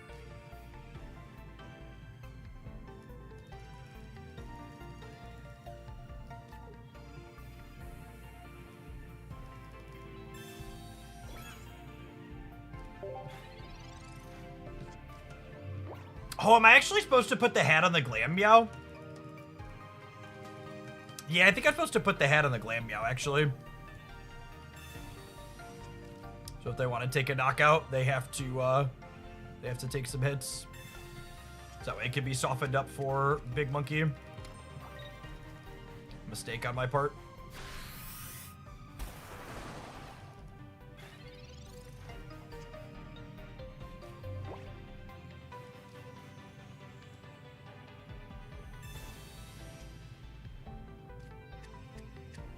And then I think I just X-speed here so I can threaten them next turn, yeah?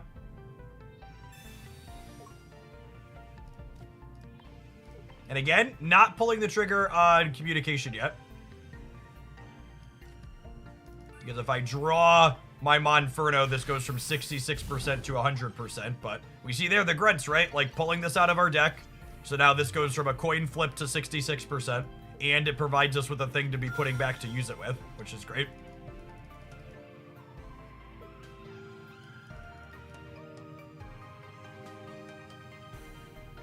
If I would have put the hat on the Meow, this wouldn't have had to take a hit in order to clear this, but it is what it is.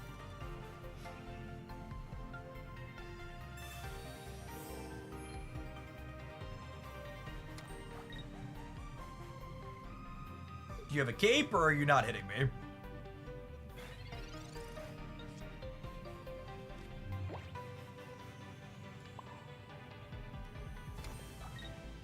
Am I chilling on this? I think I'm chilling on this. And I want to hit them this turn anyways, so again, just waiting on the communication. Because there isn't a big upside to firing it off sooner.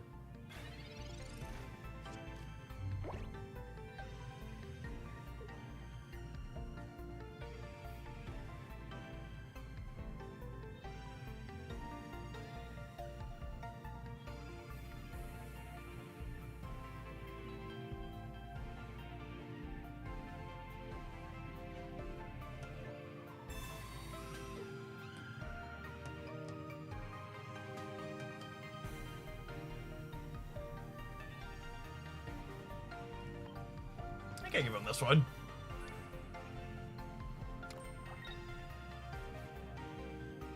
I want to take a knockout point, that's fine with me.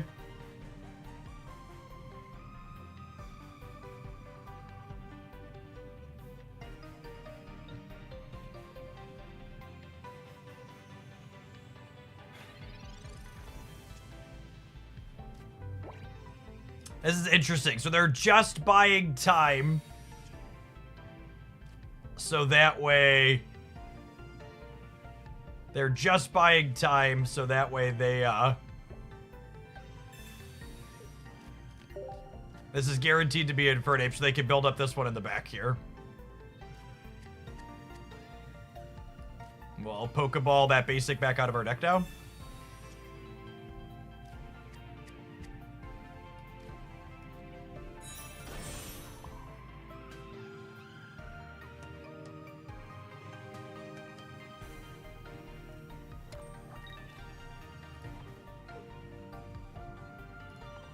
And there's still another communication, so I want to chill on this for now.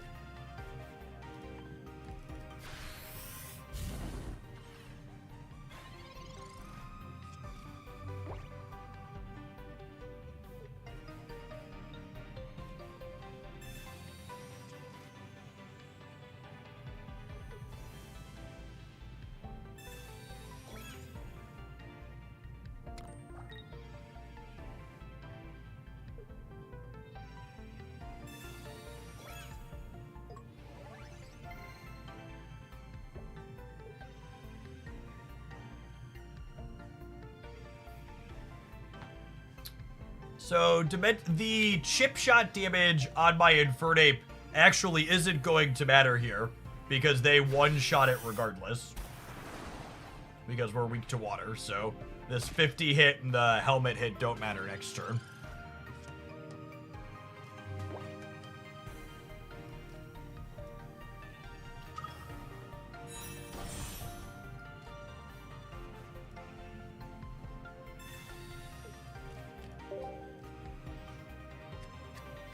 We have both monkeys set up. Put hats on both of them.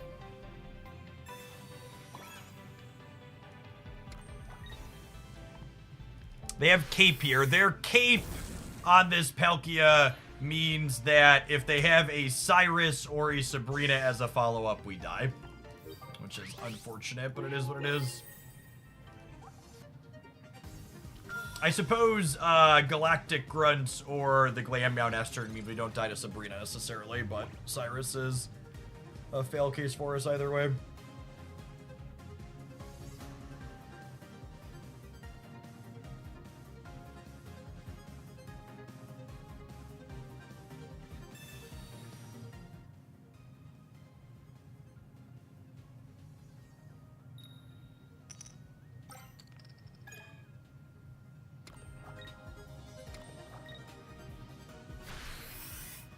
Method Dress, thank you for the 32 months. Welcome back.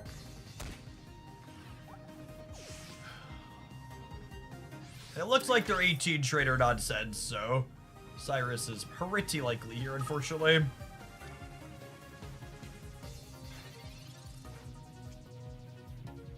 Alright, not dead to Sabrina at least. Got that going for us. Or 66% to be not dead to Sabrina.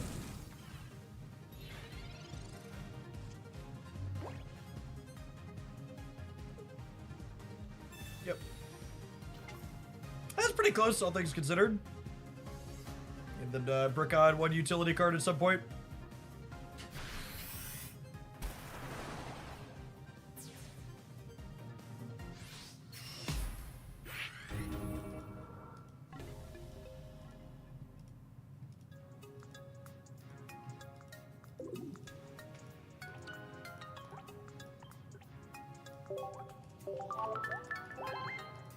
I'm really sad they haven't raised the level cap in this game yet. That seems very, very silly that it's still at 50 and we're 6 months in.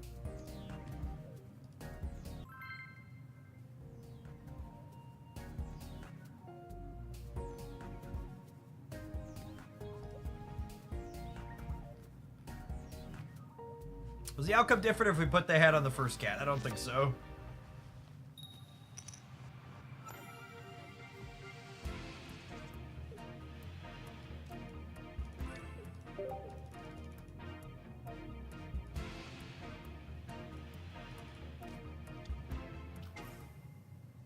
A Gibble Enjoyer. First evolution advantage should be a big deal here if we can cobble together our friends, which we are. Lovely.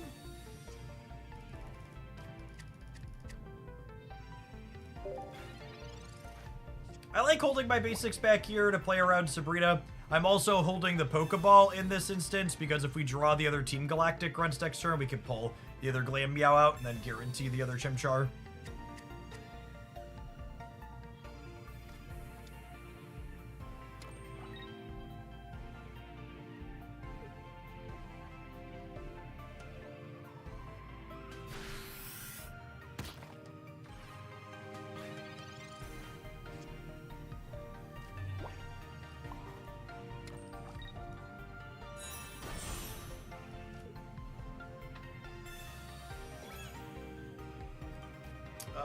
Dead Gabite Lucario Giovanni, but I think I'm pretty okay being cooked by that combination specifically.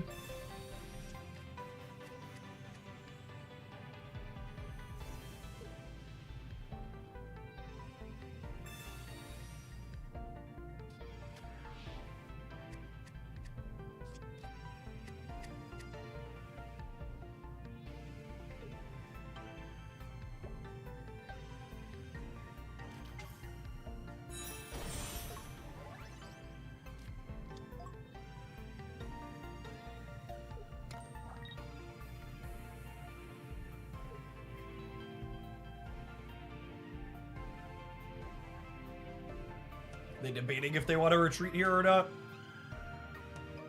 Saving their Gibble has some value for them for sure.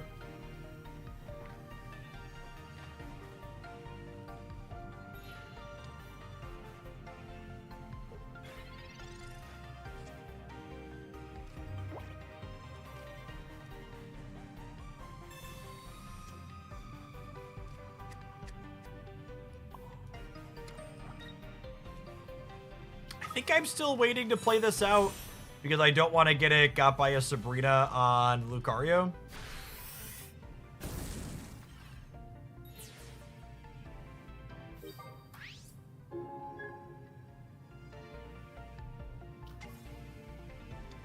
The matchups where our opponent is all single pointers definitely feel a little challenging for this archetype. Kind of depending on your opponent having an EX, you can take 2 points at once, at least once.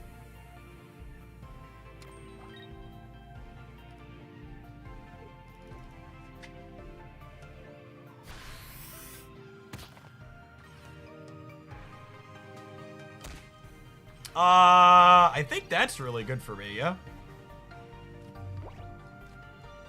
Once I have Chimchar waiting in the wings.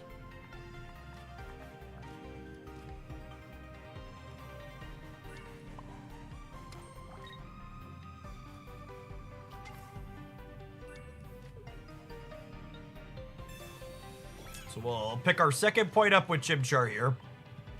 And then they'll take a knockout. And then we'll go into Glam Meow, put an energy here.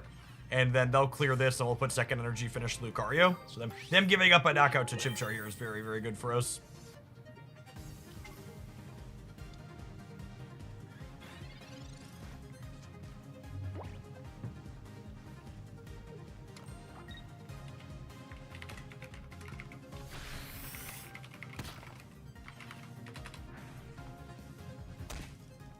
we'll have a second Gleam Meow to play around Sabrina here.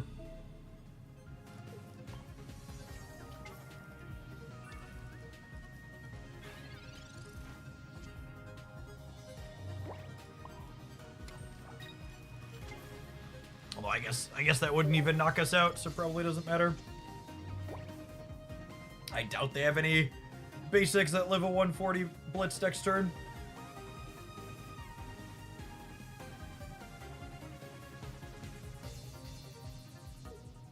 Yep.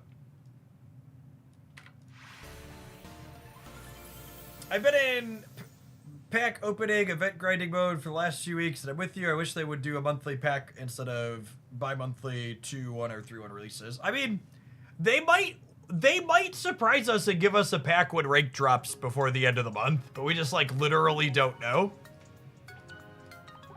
Knowing my luck, we just scheduled a trip with my family for a day trip down to the City Museum in St. Louis with some friends for Wednesday next week, since my kids are on spring break.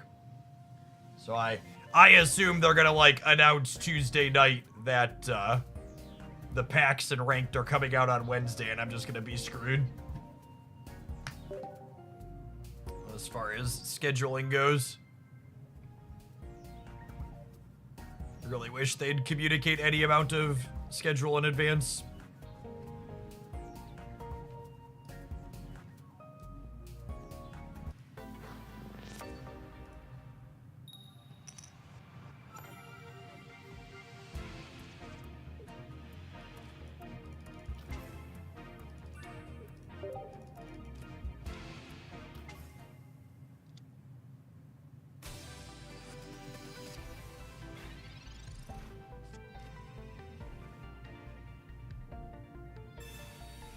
Who believes in Gleam Meow hitting 2 heads in a row? Do I have any Gleam Meow believers in the chat?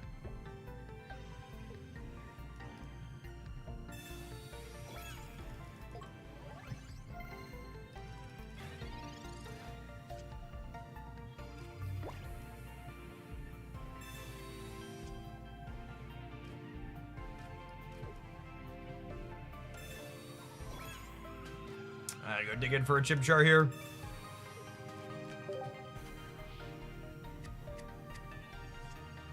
There's my baby.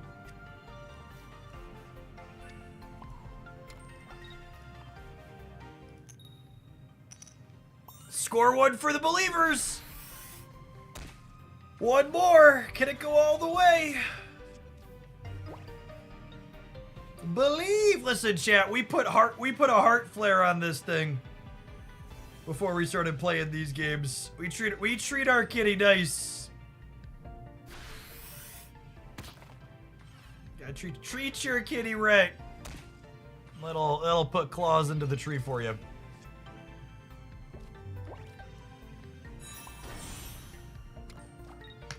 Strike a pose. Yes! Shout out to all the Gleam Meow believers out there. This wouldn't have been possible without you. To all the haters, get dabbed on. The pose is actually a dab on the haters.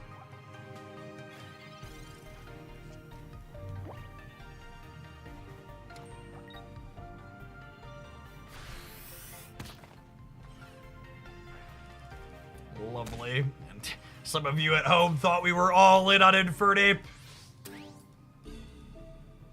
Glad we have the Gleam Meow backup plan, very obviously.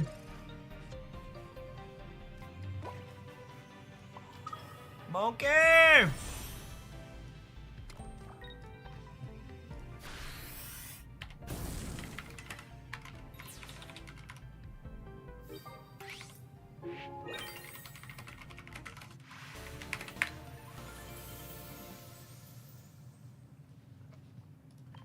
Lovely, lovely.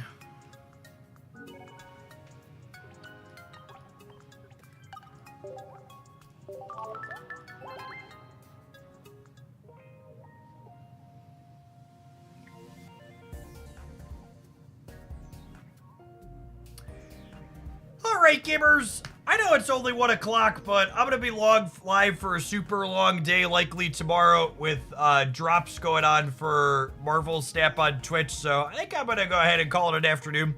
If you want some more from me, we actually had an Infernape deck highlight post on the YouTube channel this morning. We can throw this Meow up there. A couple people asked if you came in late and you weren't here for the building on this. The basic idea here is relatively straightforward.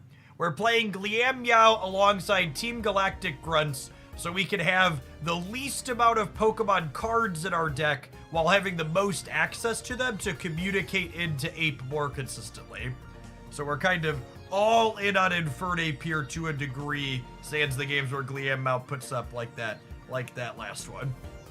I will be back tomorrow morning, and we'll see you around then, gamers. Thanks for hanging out.